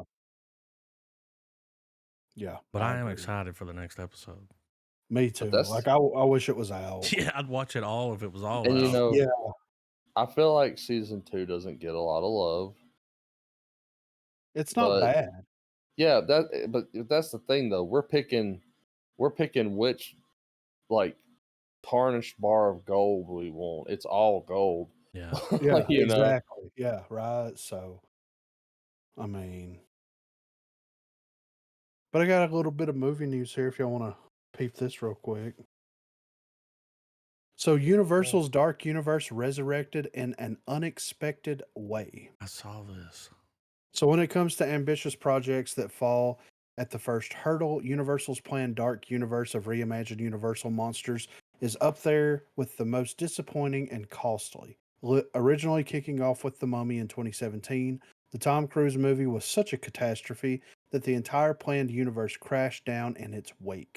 Although Universal has gone on to revive their Monsters franchise with several individual movies, including The Invisible Man and Renfield, it seems like the Dark Universe itself has been given an unexpected resurrection as a new immersive world within Universal's Orlando resort. Although it seems that the film franchise is never to be revived, the banner has now been adapted into a new part of Universal Epic Universe, which will open in 2025 and feature 5 individual quote worlds that will focus on transporting guests to expensive worlds featuring more than 50 awe-inspiring attractions, entertainment, dining, and shopping experiences that come together to create an unforgettable adventure that is nothing short of epic. One of these is the Dark Universe, which seems to take its base premise from the abandoned movie franchise. The description of the park says this is, quote, where guests encounter everything from the experiments of Dr. Victoria Frankenstein to the shadowy landscape where monsters roam in the world of myth and mystery. Although not quite the multi movie project that Universal had in mind for their IP, it seems that every dog or Wolfman has its day, and the project will get a new lease of life next year. You can check out the plans for the Epic Universe in the video announcement below. That's pretty interesting. They're also getting a Super Mario World. Yeah, Thing. It's so going to be part of the park. Harry yes, Potter, yeah. So How it to says Train Your as well. Dragon. It's like, oh, okay. Yeah, as well as the Dark Universe, other Universal franchises were also in line for the immersive treatment. As per the announcement, these other worlds are Celestial Park at the heart of the park, and the first world guests will encounter is Central Celestial Park, with acres of rolling gardens, chasing waterways, and strolling pathways. Celestial Park will put the park back in theme park. Universal Orlando revealed even more details about the wonders to enjoy while exploring this world. Celestial Park will also be the gateway to explore the 4 additional worlds of Epic Universe through a set of majestic portals. The Wizarding World of Harry Potter, Ministry of Magic, where guests will discover a different era of the Wizarding World in an all-new land that blends 1920s Wizarding Paris from Warner Brothers Pictures' Fantastic Beasts films with the iconic British Ministry of Magic from the Harry Potter series. Super Mario World, where guests will enter the iconic green pipe and discover a new way to play as they step into the world of beloved characters like Mario, Luigi, Princess Peach, and Donkey Kong. How to Train Your Dragon, Isle of Berk, where guests can soar with dragons in a colorful world filled with Viking adventures based on the wildly popular How to Train Your Dragons film franchise. I mean, dude, it seems like Universal's killing it as opposed to Disney right now. Yeah. Because Well, I mean, don't get I'm me more wrong, excited about the Mario World stuff. Disney's got their powerhouse shit, but I like the variety that Universal's giving you. Like, you yeah. know, it's a little something for everything. You got the How to Train Your Dragon shit for the kids. You got the, you know, Dark Universe for the older people, you know, and then all the nice, you know, in between franchises that the whole family can get involved in. That's a cool, clever fucking strategy. Well, Universal, like Universal Studios, has always been more like movies. Yes. Yeah, That's yeah, their you're thing. right. That's the, Yeah. Back to the Future, fucking, Yeah. You They've know, already got a section of Universal Studios that is like the Harry Potter area.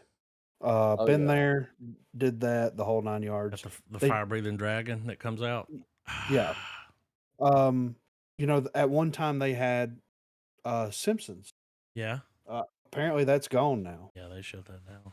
which is unfortunate. So my question is like The Simpsons, one of the most popular animated cartoon franchises Ever.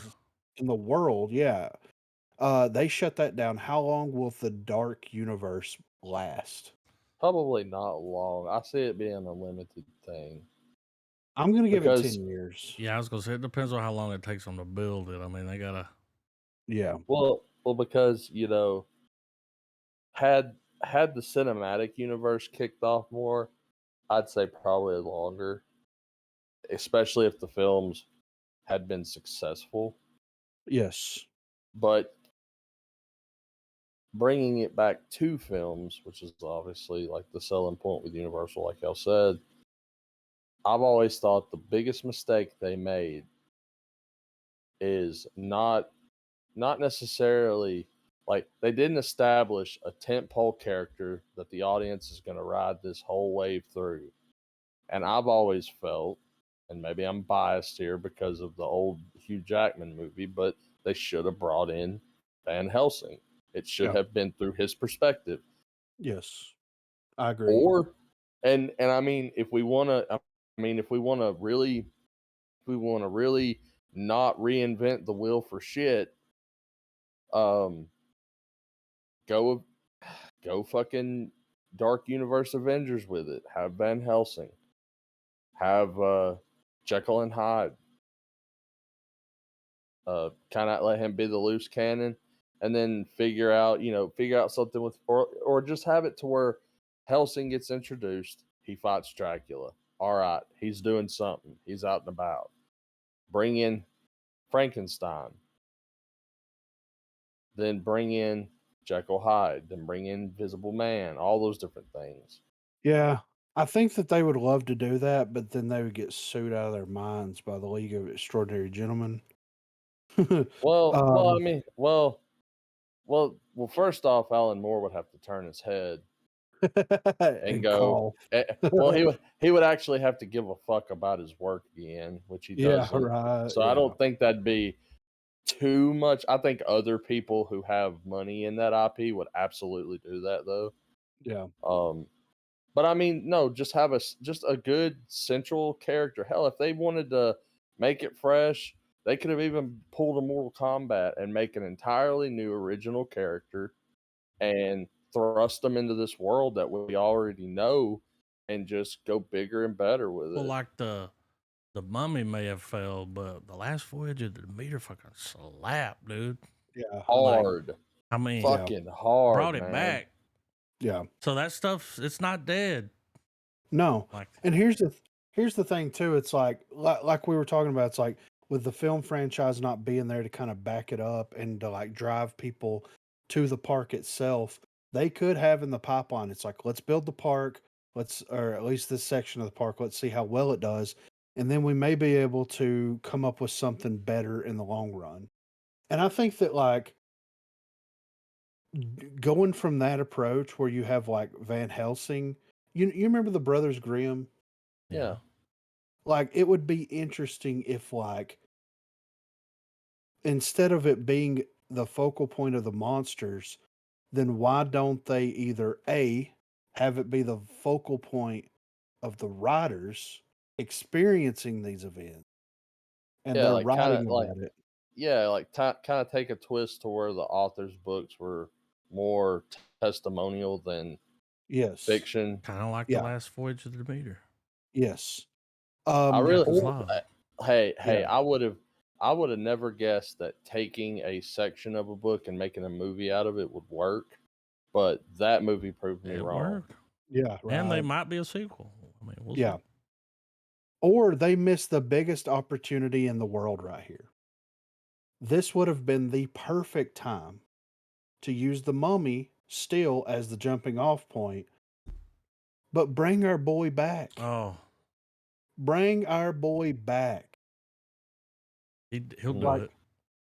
Like if they wouldn't have cast Tom Cruise, if they would have kept it in line, and I think that's why, because it took place in modern day, right? I think so, yeah. Like, who wants to experience gothic horror in the modern day? Nah, I want that Indiana Jones. And I mean, and dude, with Mummy. Dude, I'll put it this way.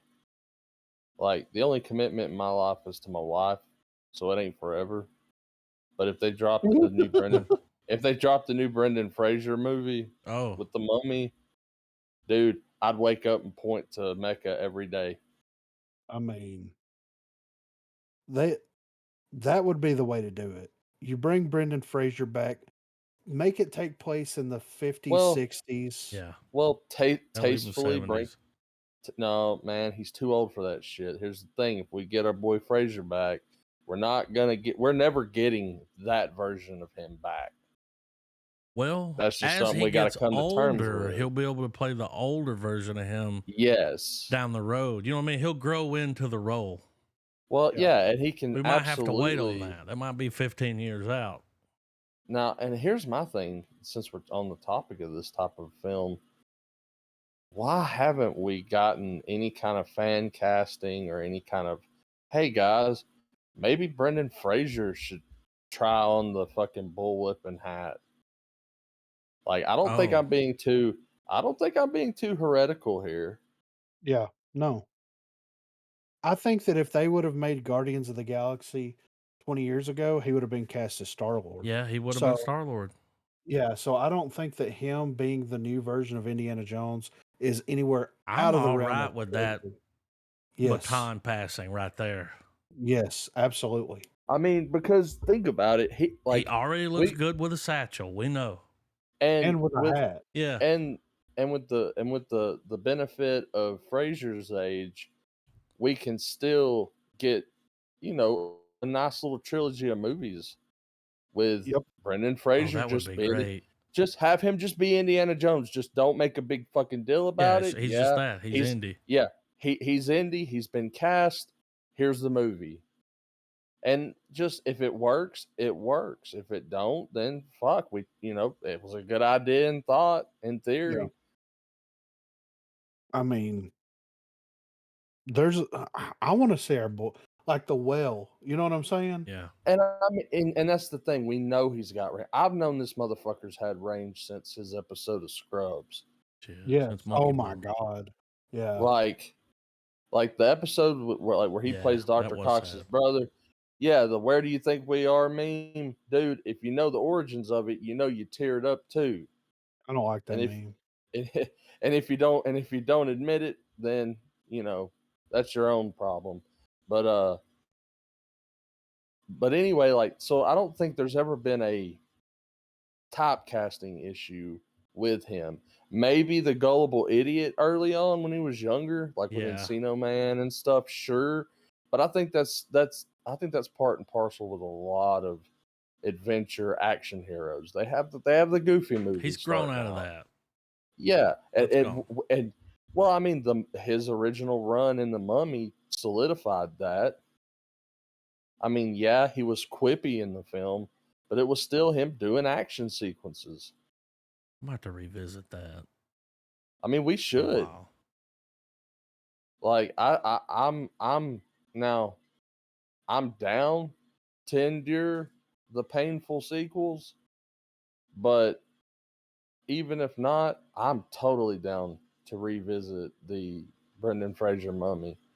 Because I'm actually kind of interested in seeing if it's still as good as I remember it being. I mean, Oh, I'm down. I watched it like when it came out. That's, and I saw it Yeah. Yeah, several it's times, of course, because, that was oh back in the day yeah, when you had a yeah. copy of it, but So it's been I'm a while. wondering if it would still, yeah. So it's one of them movies where you pop it in, not like you're not just revisiting an old classic, you're revisiting core memories. Mm-hmm. Yeah, childhood. It's one of those 1999, movies. it's right up there with all Yeah, those. Like, yeah. It's one what a of great them year for movies. film. Yeah. So It had oh fucking man, the that dude from CD Deuce Bigelow's in it. He plays a bad guy. Let's go make that pee-pee. C, and then that seedy ass fucking discount Jamiroquai looking motherfucker that keeps Mhm. ripping him off. Yeah, I'm down with that though. Like 1,000%. But next up here, Kingsman 3 is being written. Matthew Vaughn wants to make the final ASAP. So, director Matthew Vaughn has revealed where things are with the development of the long awaited Kingsman 3, with the filmmaker saying he has written Act 1 and Act 3 of the trilogy closer, but is still working on the middle part. Speaking with Collider, Vaughn also stated that he wants to get Kingsman 3 made as soon as possible before returning stars Colin Firth and Taron Egerton get too old and creaky. This is what he had to say about it. So, Kingsman 3, we've got to get on before Colin is way too old, and dare I say it, Taron's getting on as well. So, Kingsman 3 is definitely the conclusion of their relationship. Act 1 is being written, Act 3 is being written, Act 2 needs some work, right? And so we know how it ends, we know how it begins. Sequel to the Kingsman, The Golden Circus sees Eggsy turn to the Kingsman American counterpart, the Statesman, for help after the organization is crippled and the world is once again being held hostage by another evildoer. A prequel, The King's Man, was released in 2021, and while neither the second movie nor the spinoff reached the critical heights of the first outing, there is still a lot of love for the Kingsman franchise, with many hoping that Vaughn will get to finish his trilogy. So, I haven't watched The King's Man. I saw it. Yeah. So there were Same. Yeah. he I like the he's Statesman. He's working on the Kingsman 2, which will be about the rise of Hitler. Mhm. So I need to watch the Kingsman, but I've watched Kingsman and Kingsman 2. Enjoyed both of those. Um, Well, one of those had the Statesman. The King's yeah, Man was the prequel. yeah, I haven't watched Yeah. That's that the one yet. one. That shit was hilarious. With Rasputin. Yes, that was the best part. Yeah. I It mean, really was funny when they fight. Oh my god. yeah. Now, what a maybe you guys can agree. What a unexpectedly decent little franchise. Yeah, Oh yeah, for sure. Yeah, built off the back of some Leonard Skinner yeah, for real. um, Um, and Samuel L. I'm Jackson with a lisp. right, and I mean it's It's a good silly goose campy. time. Yeah, exactly. It's good campy fun, dude. for sure. Yeah, I definitely want to check out the prequel. And since they're doing the other one with the rise of Hitler, it's like how crazy is That that checks gonna out be? You know, like because what? they You know? in that first one they Franz Ferdinand gets killed. Take me Ah. out. Yep. Yep. They should have played the song. That would have been even better. Oh my, Dude, could you imagine? oh man, what it'd be. I know it sounds crazy, but like every they've all got like a little music sequence Oh that yeah. goes down. They need to have one of like either just a badass hand to hand combat sequence or a good old fashioned just like shootout throwdown, but do it to "Motherless Child" by Eric Clapton. Oh yeah. Mm. So yeah, he's working on it now. So it'll probably be another 3 to 4 years before we actually see it. But yeah, we'll see what happens with it. Speaking of Matthew Vaughn has further teased development on a third Kick Ass movie, describing his approach as very, very meta, and revealing that the next movie in the franchise will be part of a new trilogy. Speaking with Collider, Vaughn confirmed that the script for Kick Ass 3 is currently being written and will be the filmmaker's attempt to once again reinvent the R rated superhero, much like he did with the first movie back in 2010. We're halfway through it. There's a very, very, dare I say it, and it's going to be a cliche coming out of this head of mine. It is a very, very meta universe. It is what Kick Ass was reinventing and creating an R rated superhero, and no one was really doing it. This is taking that whole concept to a worthy, not even a sequel, because I think it's just a whole new way of doing Kick Ass, which couldn't be more Kick Ass. So, where does the meta stuff come into it? Vaughn offered more details regarding this new trilogy that Kick Ass 3 will be part of, telling Collider that it will, in fact, be the third entry in a series that starts with a movie called School Fight. The trilogy will be School Fight, this movie, let's call it VRAM for the time being, and then Kick Ass, and they're all connected. For those unaware, School Fight has already been filmed and finished, and Vaughn, working alongside stunt coordinator turned director Damian Walters. As for the mysterious VRAM that is currently being filmed, asked if he wanted to have all three installments in this trilogy finished before releasing any of them, Vaughn replied, "No, so when this VRAM is finished, I think this will launch. I'll be conservative on this if we're lucky. Toronto, if we're not lucky, Sundance. Well, this year, next year, if you know what I mean." Um, and then he's got Argyle coming out. So there's a lot of stuff that's happening in the Matthew Vaughn verse He's here. blowing But up. yeah, so he's gonna do a like the last Kick-Ass movie that's gonna also be part of a trilogy that's gonna lead up to another thing that's gonna be like a cinematic universe almost. Is what it seems like.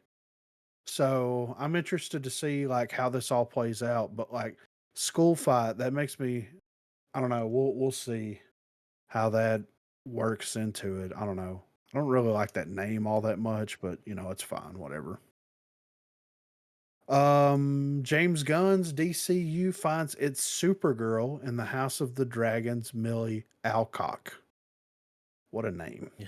The DCU has found its new Supergirl. After several months of speculation, which came to a head last week as two frontrunners were rumored to be neck and neck in the running to take the coveted role, the House of the Dragon star Millie Alcock will become the latest actress to take on the character in James Gunn and Peter Safran's rebooted franchise. Having seen her public profile soar as young Princess um, Rhaenyra Yeah, she's Targaryen great. in HBO's Game of Thrones prequel series. Alcock was already a firm favorite for the role among fans. However, others in the running, such as Amelia Jones and Supergirl voice actress Meg Donnelly, were also seen as solid choices, and the decision to offer the role to Alcock was probably not an easy one by any means. Um, Currently, it is not known where Supergirl will make her debut in the DCU, but with her casting now confirmed, there is certainly a possibility that she could make a small appearance in the upcoming Superman Legacy. We can probably expect to hear more on that side of things from James Gunn soon, but for now, he was on hand to confirm the news via his Threads account. What the hell is Threads? It's Facebook's. All right, they own Instagram. So through Instagram, you got Threads, which is like their version of Twitter that they launched whenever Elon bought Twitter. It's already failed, Okay. but that's what it is. So you have like on Instagram, you only can type so much. Yeah. And then you can have this thing where it's like Threads, and you click on that, and then you go and you can put more, and it's a thread, you know. So it's like whenever you pay Yes. for the check mark Terrible. on Twitter and you Nobody get likes it. more. Yeah. But yeah, we've got our Supergirl with I like her. I haven't watched House of the Dragon. Yeah, it was So good. She was great. Hell yeah. Yeah, she's really good. I'm interested to see her. Like now it makes me want to watch House of the Dragon just to see it is good. how she plays that. So And well, I mean, and you guys vouching for her, I'm sure she'll do I think it's well. just me, But I ain't vouching for shit. but no, I mean, I'm sure she'll She was do a really good good job. on that show. But I really like the chick that played Supergirl in Flash. Man, she did do a good job in that role. Yeah. Yeah. I don't even know if she wanted to come back, to be honest. I mean, there was some Sons of Anarchy level this ain't gonna blowback be in a that dark one. Supergirl though. That's of you know what I'm course it's gonna saying. That be one was dark. sunshine and up and a ways. Blonde hair. Same. Just the same shit we've been getting for years. Yeah. So last up here, Deadpool 3 gets first official synopsis, teases MCU shakeup.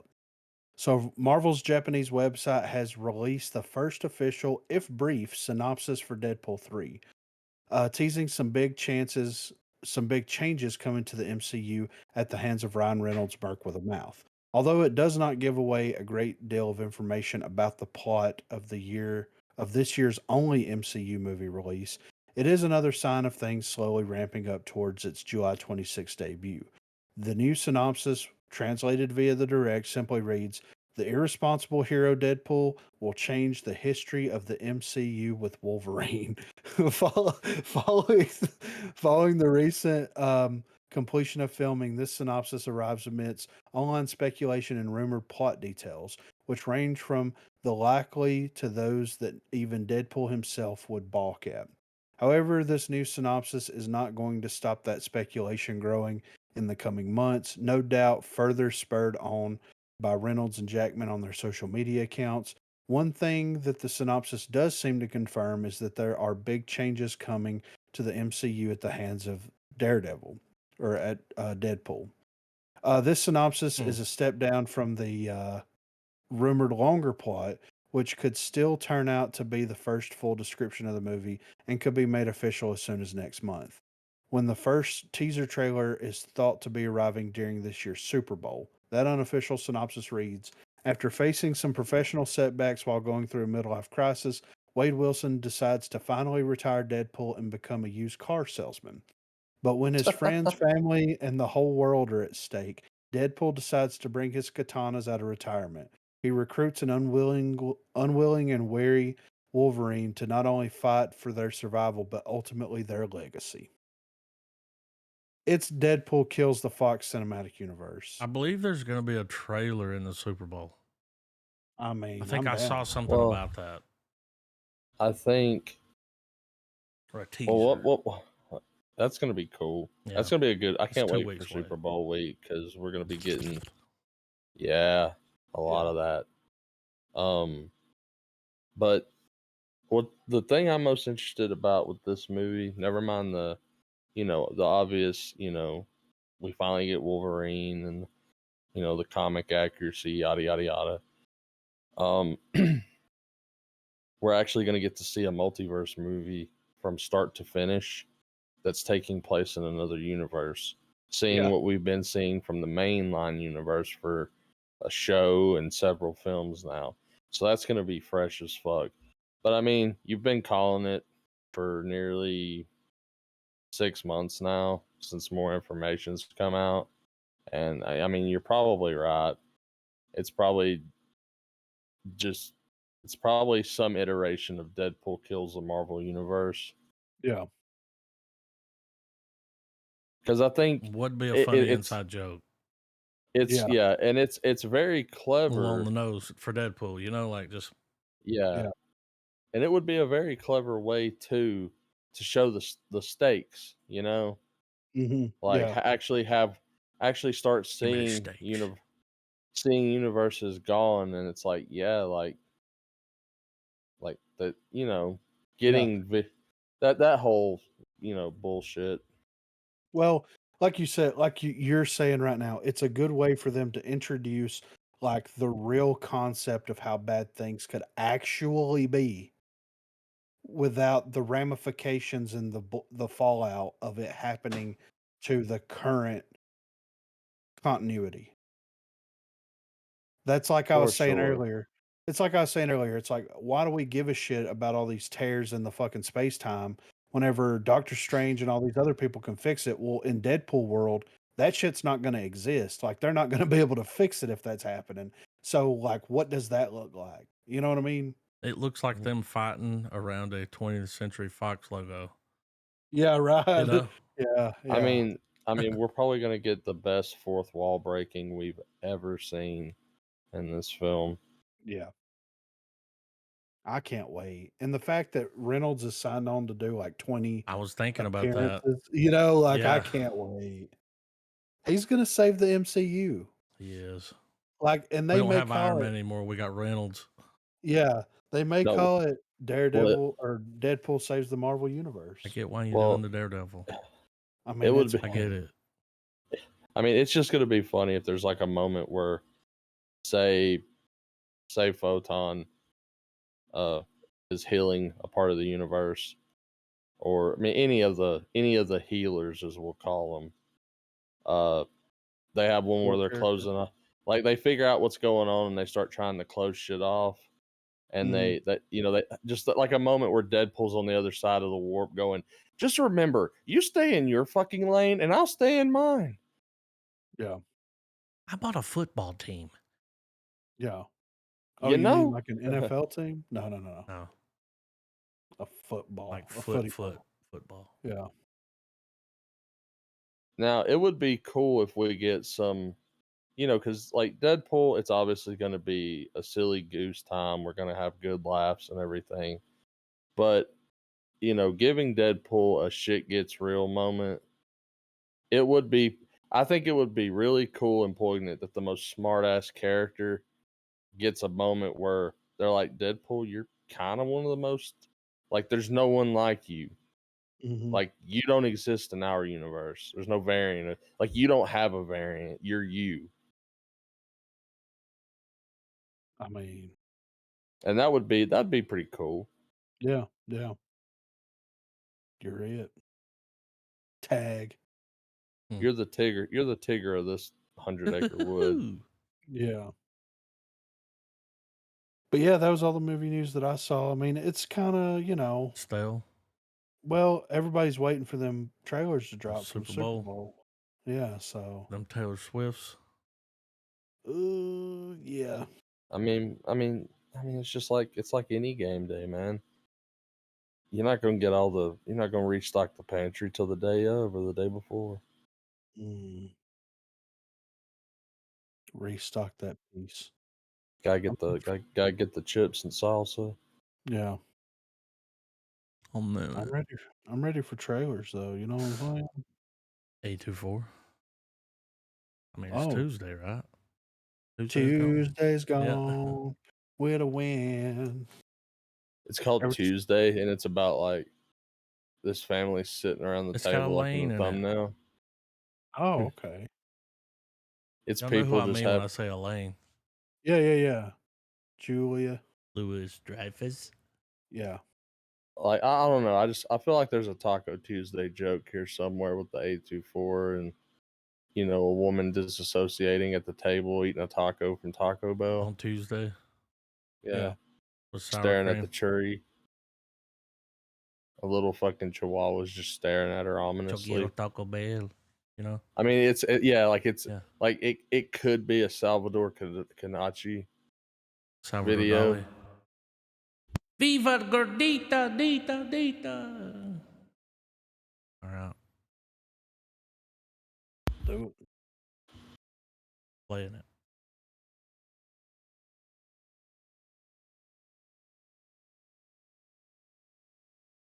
Why is everybody glowing? Yeah. Tender, man.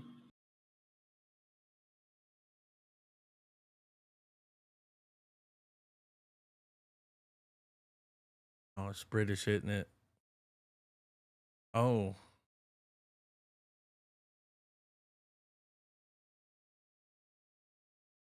Okay. I'm digging the score. Or was.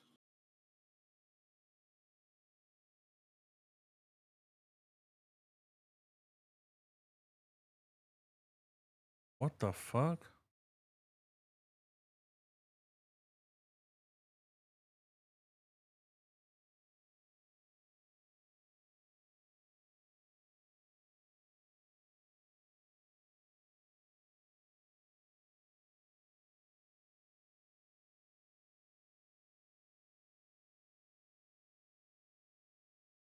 That voice sounds familiar.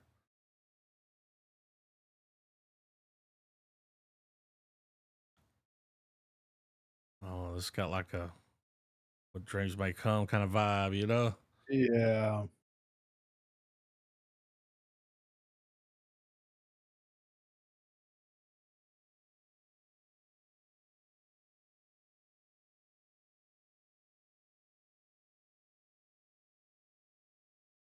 Well, Crow Talk.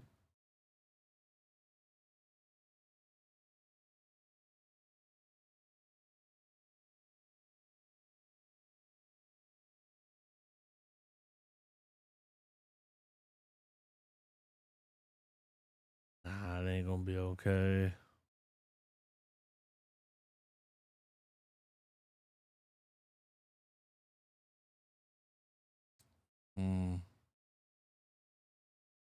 So the parent's name is Death. Who does the voice? I want him to say Gadget. Yeah, right. Next time, Gadget. I mean, it looks like a solid, mother coping with loss type movie, It looks sad. Yeah. It looks very Kids sad, clearly dying and birds metaphor for, I'm the ferryman. I had an ad. Tarot. It looks good. I'm good. I don't have an ad. I'm good too. Hey, there's a bug. Get out of here, bug. He was like, hey, I saw the trailer. Yeah. Could you put some of that powder on my lips?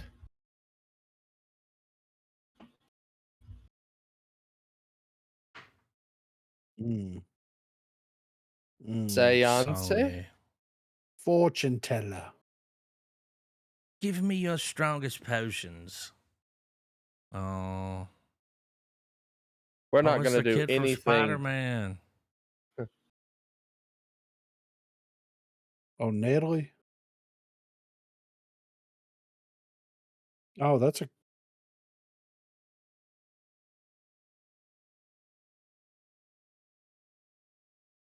So this is like, was that say yes or was that with the hand? talk to me. Yeah. A lot of candles. Oh, shit. 13th Ghost. Look cool. And you keep playing. Yeah. Can't leave well enough alone. Oh, hell no. Yeah, this kind of got a 13th Ghost kind of vibe to it, right? Yeah.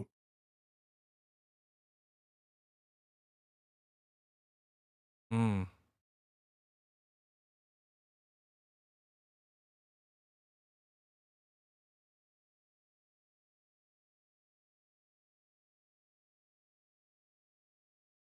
House that Ned built. Okay. What's all right? So They keep playing. So this movie is going to be dumb as fuck. Why would you keep playing? Well, I don't like, think they'd keep playing. I well, think like that that's not how you even perform tarot. well, Like, yeah, they I don't know. like every card does not mean like this is a being that's going to come and fucking eat your babies. Like, they all Well, that's what have this like means. they Yeah. all have very practical meanings. Like the Fool. Yeah. Yeah, Well, like and so they do the tarot she finds the cards, they do the tarot readings for everybody. And then whatever their face card, their center card that they turned up is going to be the creature that's That going kills them. to that's going to kill them. So, and then it's going to be them trying to discover who owned the cards before. I'm Yeah. assuming they moved into the house was a recently. Where'd wizard the candles come from? or an evil Yeah. witch. Yeah. Here's my So, thing. The pentacles are supposed to represent finance. In the pit. How's that gonna how are they gonna make that horror themed? well, and my thing too is like the tarot cards are Dumb. well, okay, yeah, they're dumb. I'm just- Yeah.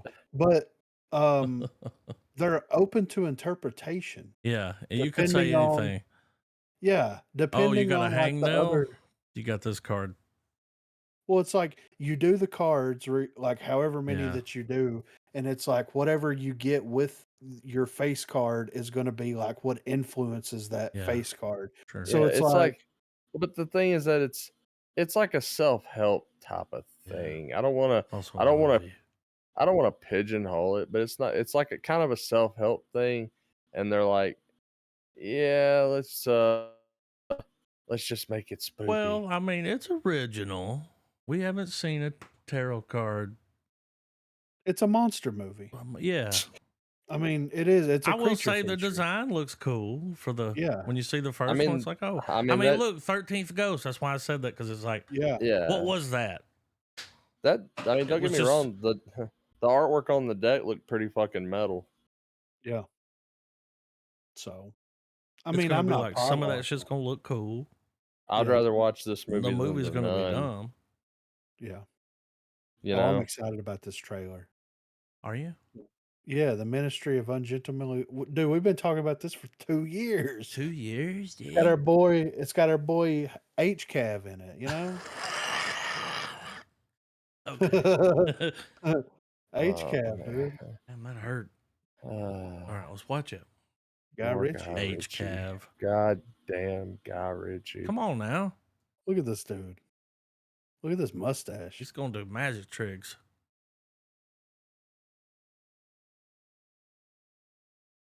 Oh shit.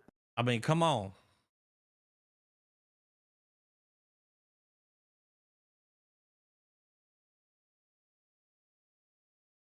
It is not laying by the road.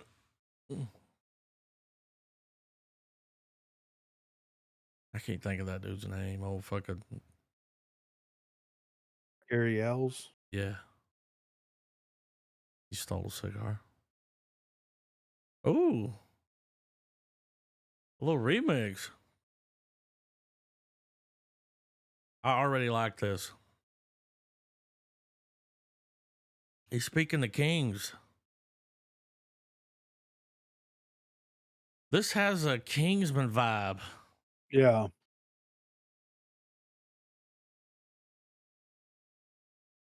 It's rare we hear Cavill speak to kings.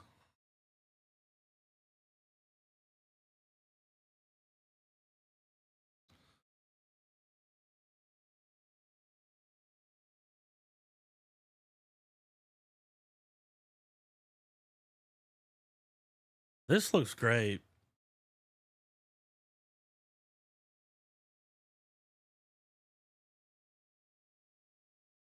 I mean, come on.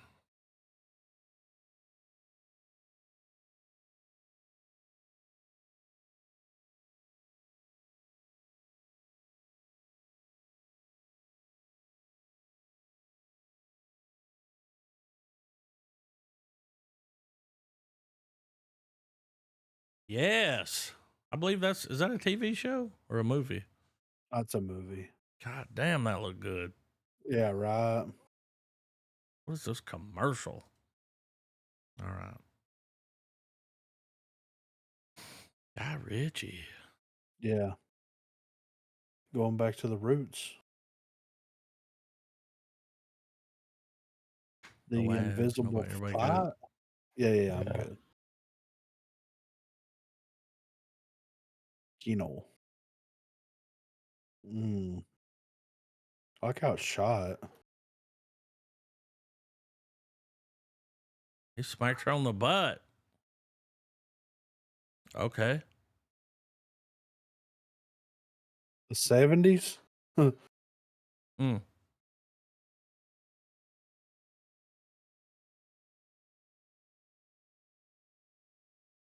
Soviet Union.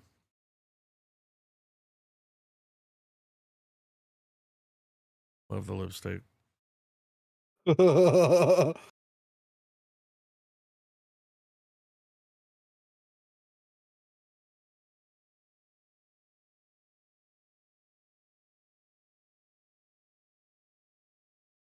I like this.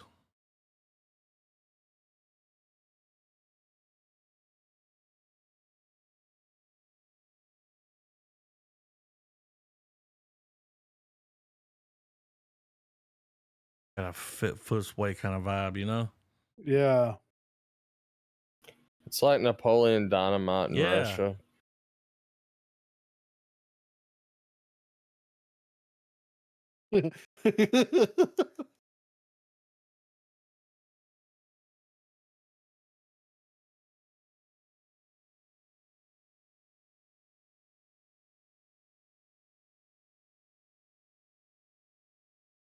Interesting.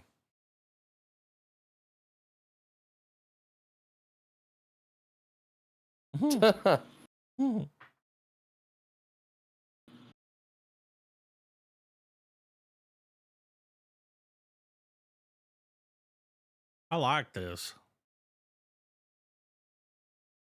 Oh, it's over?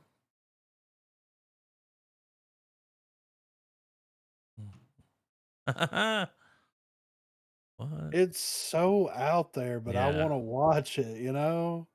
We'll be keeping up with that.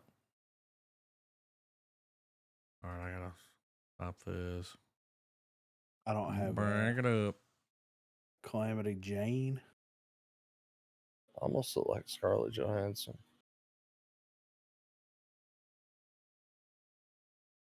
Everybody good? Oh yeah.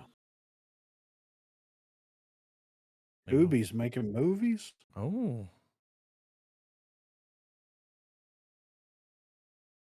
What's your name? 6-shooter Susan.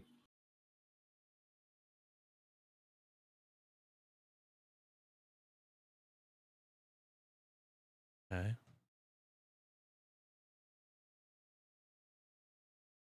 Ah.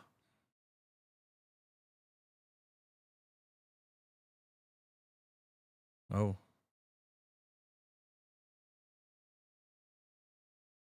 You know, Calamity, calm down, you know? Yeah. You can set your watch and warn on it.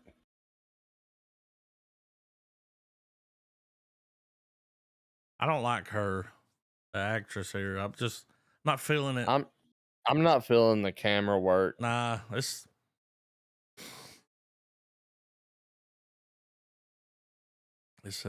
not. I'm not feeling it. Don't know these people. Okay.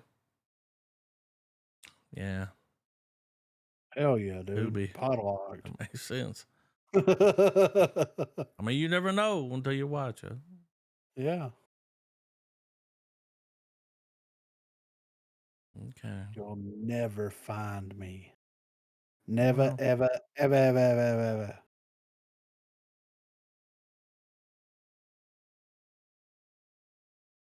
promising. Blue Finch. Oh. All right, drinking.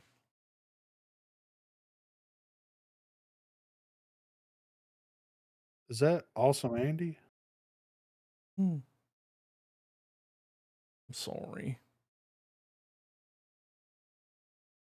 Wait a minute now. Kind of looks like him a little bit. British. Isn't it?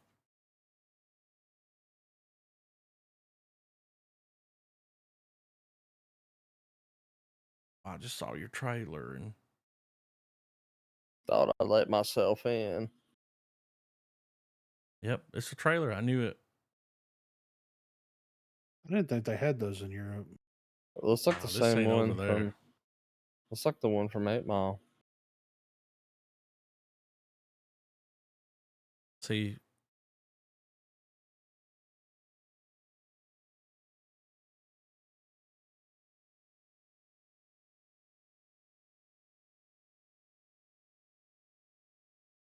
he looks like a sailor.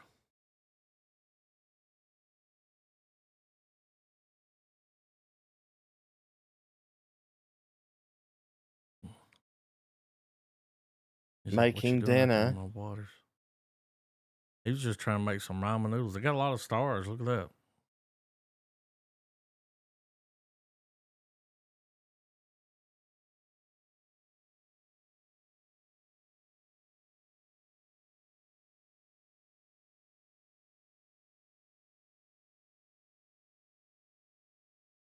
What's happening?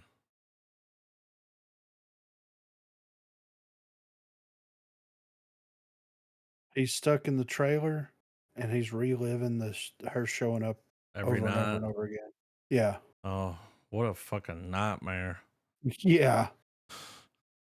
It's got an award, 4 high ratings, and what else did it have?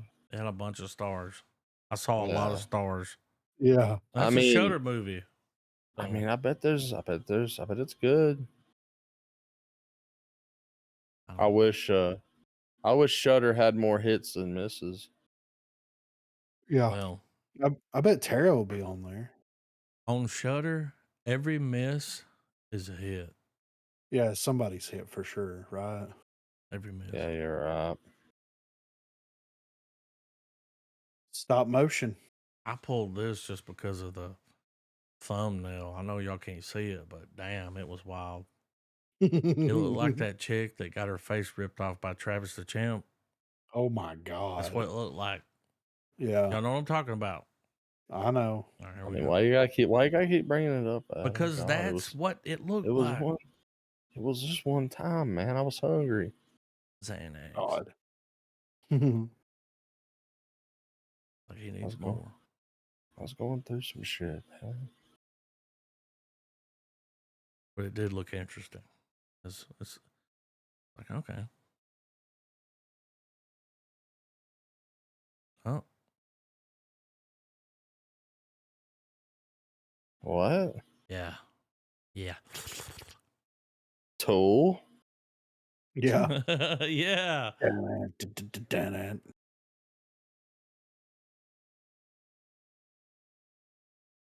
So she's in the stop motion. So what was it? Puppet Master? Is that the show? Was it the movies? Yeah. Don't worry about it. It's puppets, isn't it?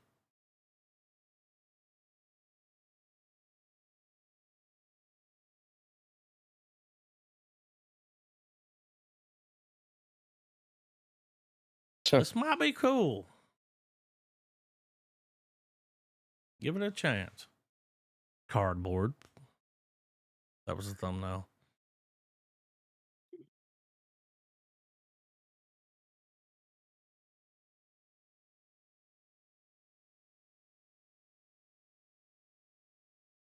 Oh, okay. She's crazy.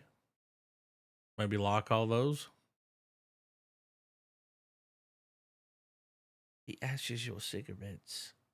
He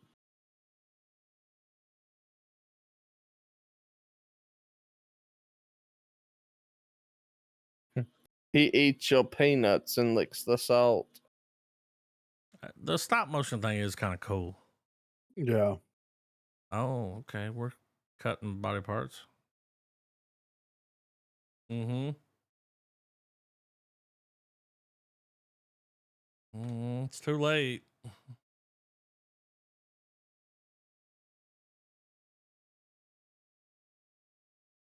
Mm-hmm. Okay. All right. The Ashman. What is this ad? All right, stop. Oh, so y'all remember we talked about this.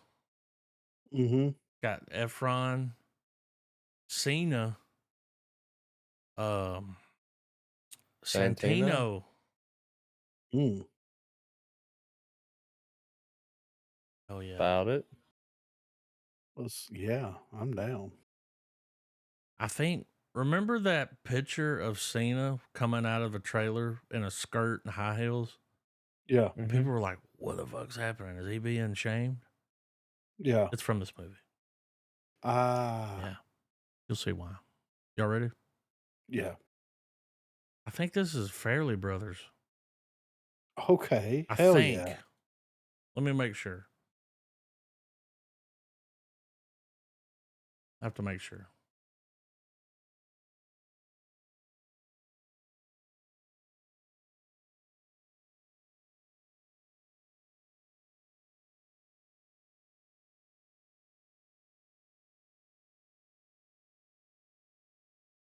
Peter Fairley. Hell So, yeah. we read an article about this a long time ago. So we're doing the whole due date. Yeah. What's the other one? Hangover.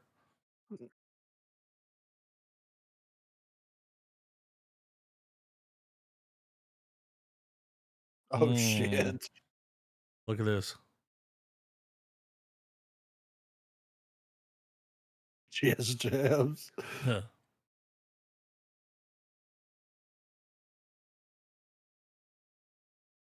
I know that he can carry this. Yeah. He let us know with look.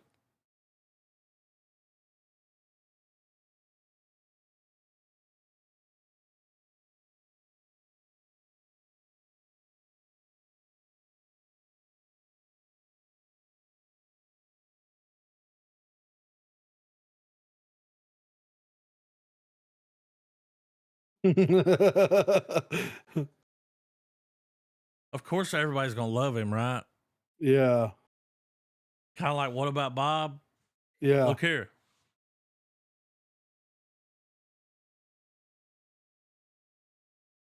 Oh shit.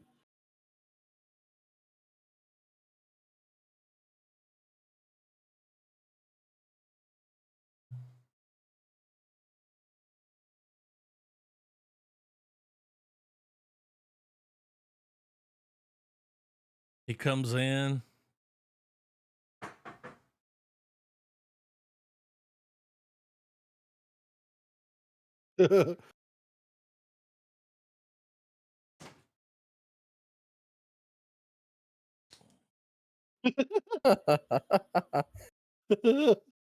I think that's gonna be a breakout comedy, dude. Yeah. Yeah, I want to watch that so bad. Yeah. I've heard about this. The I haven't potential seen the for trailer. so many one-liners. I gotta what you call it.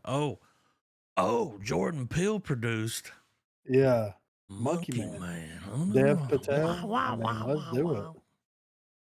That name sounds familiar. Is that the guy from? Was that the? He was, What was the movie? The Green Knight. yeah, I think so. Right? That sounds familiar. Yeah. For some reason, I got that connected to yeah. Green Knight. Green Knight, Slumdog Millionaire. Yeah, Yep. yeah. Green He was Knight, man. great. What a film. Yeah. Okay, let's get it. Ooh, red background. Ricky Stenicki, though. We got to pod that. Yeah, I'm locked. Yeah, that's him.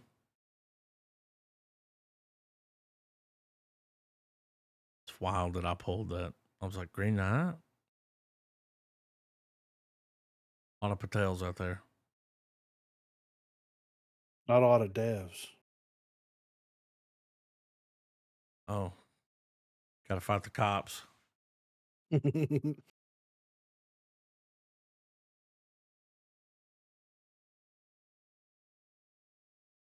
Ooh. Ooh.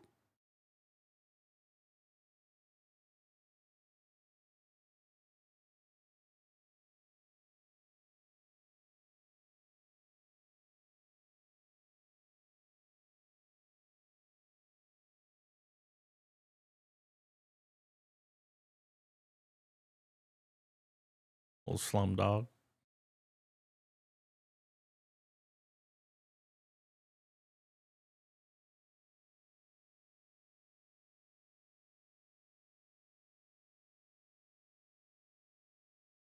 Oh.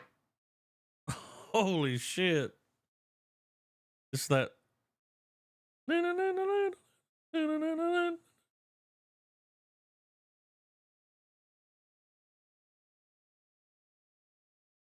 Oh, yeah. Sexy Boy? Oh, this is hilarious that they're using this music. That's a meme.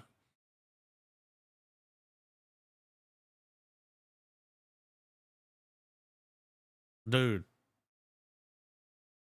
He's Kung Fu fucking Dev Patel. Oh, he did not break the window.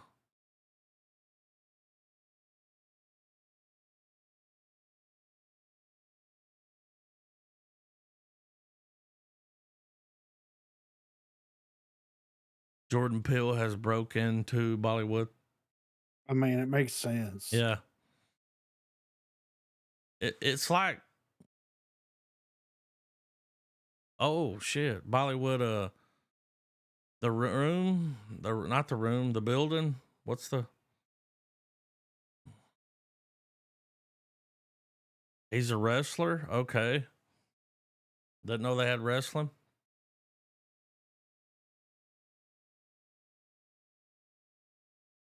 Oh shit.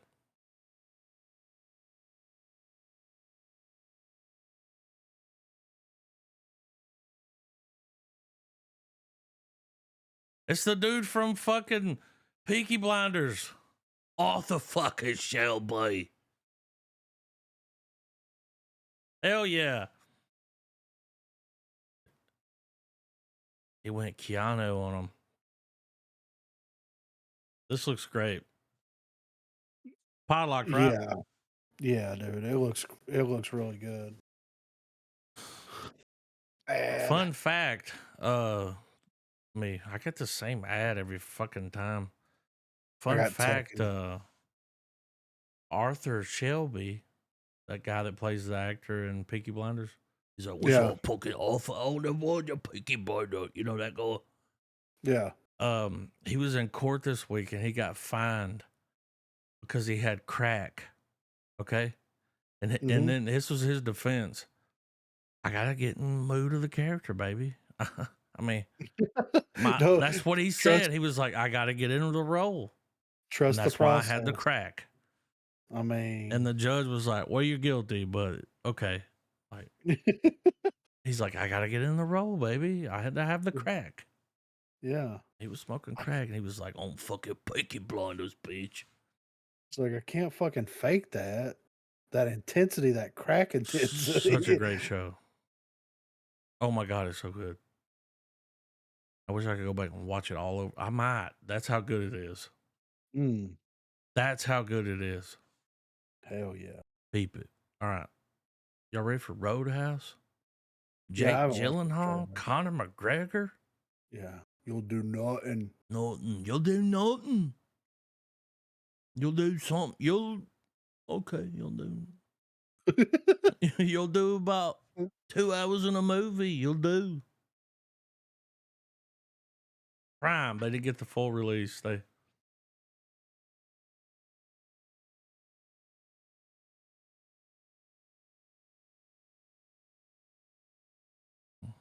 like that guy. This does look good. I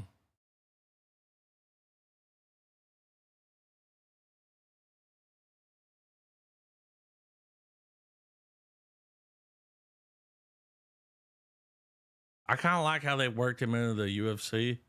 Yeah. Yeah, can't sleep in your car, buddy.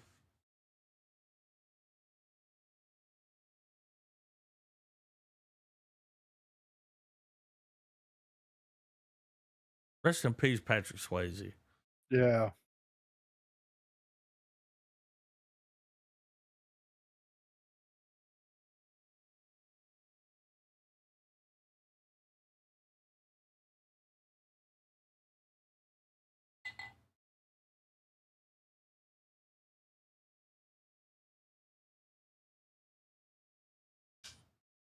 We got this guy. I can't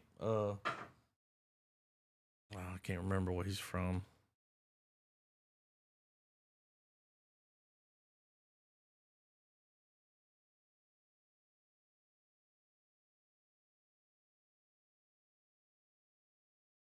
I like her. Oh, look here.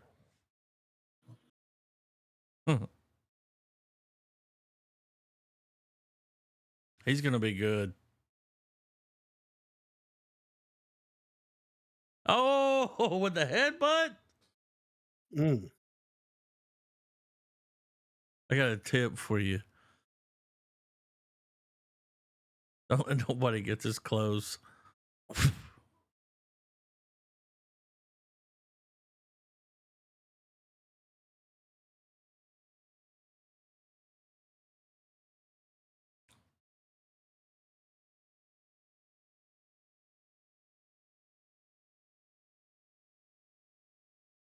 A little.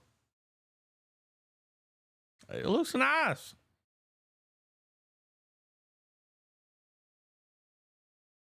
I'm surprised it didn't get a theatrical. Yeah. Well, yeah, I believe, wasn't this movie shopped around for a while? Like, nobody really wanted to mess with it? No, it's always been on Amazon. So I think we cover an article on it. Like, they had Bezos come out on a yacht and they watched the movie to try to be like, yo, this should go to the theater. And he was still like, nah, it's just put it on the streaming platform. Yeah. Yeah. Like Doug Liman didn't even go to the premiere. He was like, fuck Amazon and fuck. Here's what's weird. It's weird seeing Jake Gyllenhaal in a fucking like regular ass movie. Yeah. You know what I mean? Not like, getting like some kind of rollout treatment. He's not playing a weirdo in. Oh yeah, he's just a he's just a normal dude. He's just a dude that's whipping the shit out of people. Yeah. So it's just weird. But they did. They brought it to. They had Bezos. He flew out on a helicopter and landed on a yacht and watched the movie and was like, "Yeah, we're still good with it. Just going to the streaming service." And hey, I'm all right with it because we get to watch it sooner, right? So Yeah. But to be it does look good. in Doug Lyman's defense and everybody else involved, this would appeal to the Yeah. Fast and Furious crowd in a Oh, huge, like, it could make $1 billion for if it went sure. to It would make theaters, more you money know? if it went to the theater. Yeah, yeah, It's got that crowd, and it's got Conor McGregor in it. Come on, yeah. You'll do nothing. yeah. People are like, let's go fucking the great one. Yeah. But yeah, it looks good though. I'm interested in peeping it. Y'all see what we got here? See the Yeah, names? some Ghostbusters, Bill Finn Murray. Wolfhard, Bill Murray. It's the Paul first Rudd. time that it says this one. We didn't see Bill Murray in the teaser. Yeah, This one says Bill Murray, so he's coming back. I think they're all coming back. I mean, if the price is right, and the price is right? Yeah.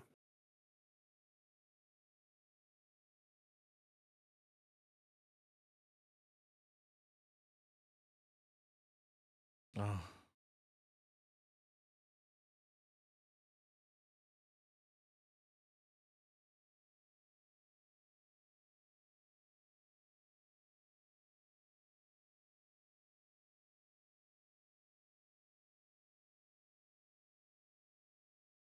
Oh, they're bringing the fucking Yep.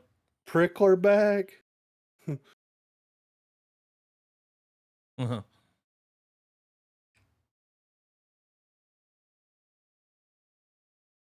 Oh, I knew that voice. Oh, okay. Let's open it up.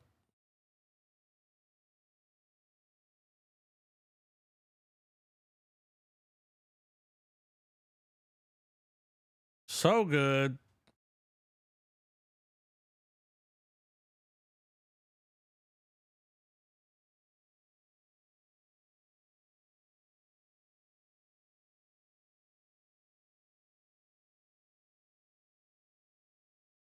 I love it. The stakes are raised. Oh. Oh.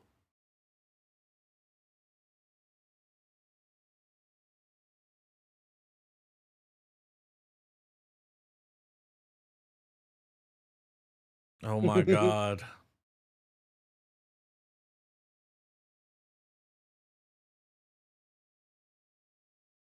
Buster makes me feel good.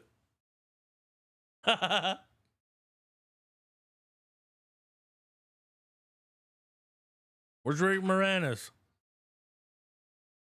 Tall, dark, and horny. They may not have Rick Moranis in this one, but if they get him in the next one, they got to get him in one, right? Yeah. We all know who's about to bust out of that. Yeah.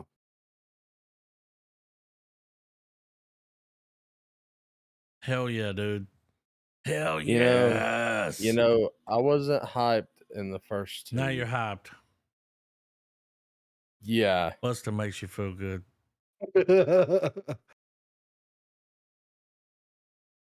Hell yeah.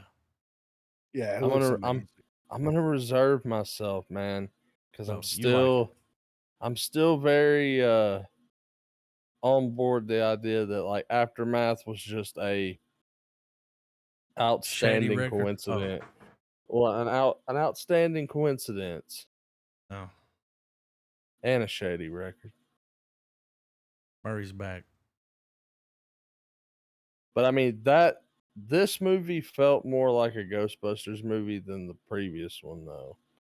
I mean, and that I don't know, like It's I like awesome that we're because they're back in like New York. It's well, Yeah. I like that we're all, yeah. You know, And I think still being able to have so many callbacks, but still being like, all right, this is the next story. Ernie Hudson, Dan Aykroyd, and you got the blessing. Well, they're becoming Ghostbusters Incorporated. You got Bill Murray. The fact he's in the trailer, that's wild. They should know. Yeah, I would have held that out. Yeah. This just, I mean, well, as crazy as this sounds, there is a demographic out there that needs to forgive Bill Murray. So, well, and not only that, but like if they're willing to show all that, who are they not showing? Oh, Rick Moranis. I Dude, if he's mean, in the movie, because he hadn't been in Sigourney the movie. Weaver? You know what I mean? Like, you know? yeah. So that's all I'm saying. Because that would be like next level. Like, whoa, they did it. Yeah. They Right. brought Yeah. him back. and everyone's respected Moranis for going and stepping away from being an actor to Yeah. take care of his family and all that stuff in his real life that went down. But I'm pretty sure his children are old enough now that they're in their 20s, their 30s. Yeah. Like he can handle a couple of weeks of principal photography to shoot his scenes. If he shows up, dude, it'll be like that'll be the moment where people are like, it'll be bigger than Murray showing up. It'll be like, I might cry I mean, again. yeah. Again. But I will say, I just don't think they can. And I don't think they're good. I don't. Yeah, absolutely. I'm not bashing that, but I still think that with Afterlife, not Aftermath. I realize what I did there now. Shady. Yeah. Till the roof falls off, can't drop Just my mouth. The whole thing with Afterlife was the revelation of showing us that Egon had been saving the world every so many hours. Every kind of like even after he's died, he had it set up. Yeah, dead man switch, and that was such a big deal. It was.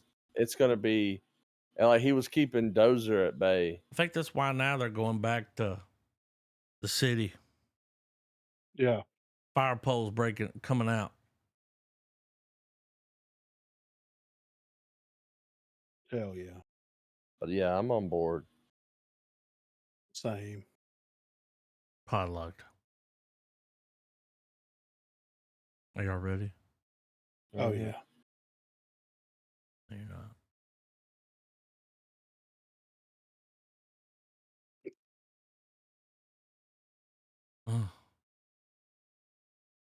Austin Mirth. Headphone.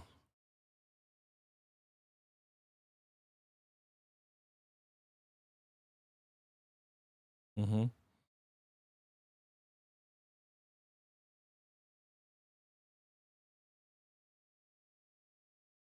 This kind of has a triple R vibe.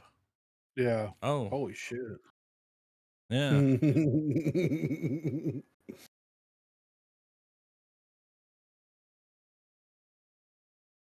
Okay.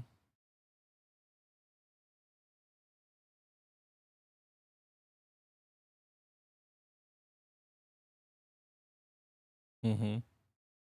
Mm-hmm.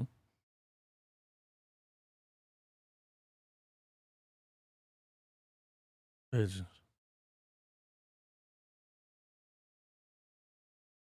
Yeah. The red hats. Look at this guy. It's got that triple R. Dig the track.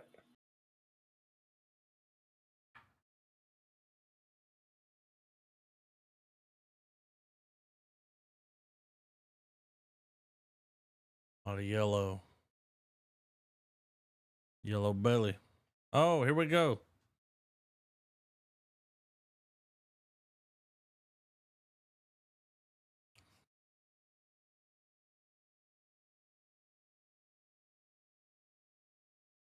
Okay.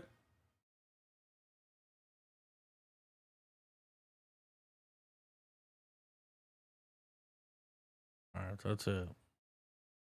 Pack it up. We have to roll trailers out. Just give you a little bit now, you know. Mm-hmm. Give you the rest later. What is this Western?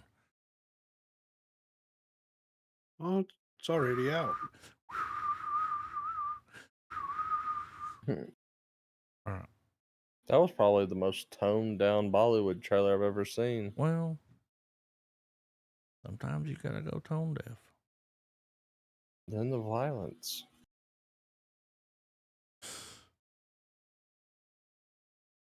Hey, what's the? Okay. I don't have everybody else's movie in here, but I got my movie in here for fucking film February. It's Dogtooth. I'm still gonna be championing for Godzilla -1. That ain't out. You might have to come in last. Wait. Let me roll this out. Griffin, come out with yours. It might be the one above that one. I don't know. But it might roll out. Yeah. But it ain't out yet. I hate that I keep plugging it because like I don't wanna overhype it to you guys. You ain't overhyping nothing, man. But I We mean, know. when y'all come back, y'all are gonna be like, yes, I think.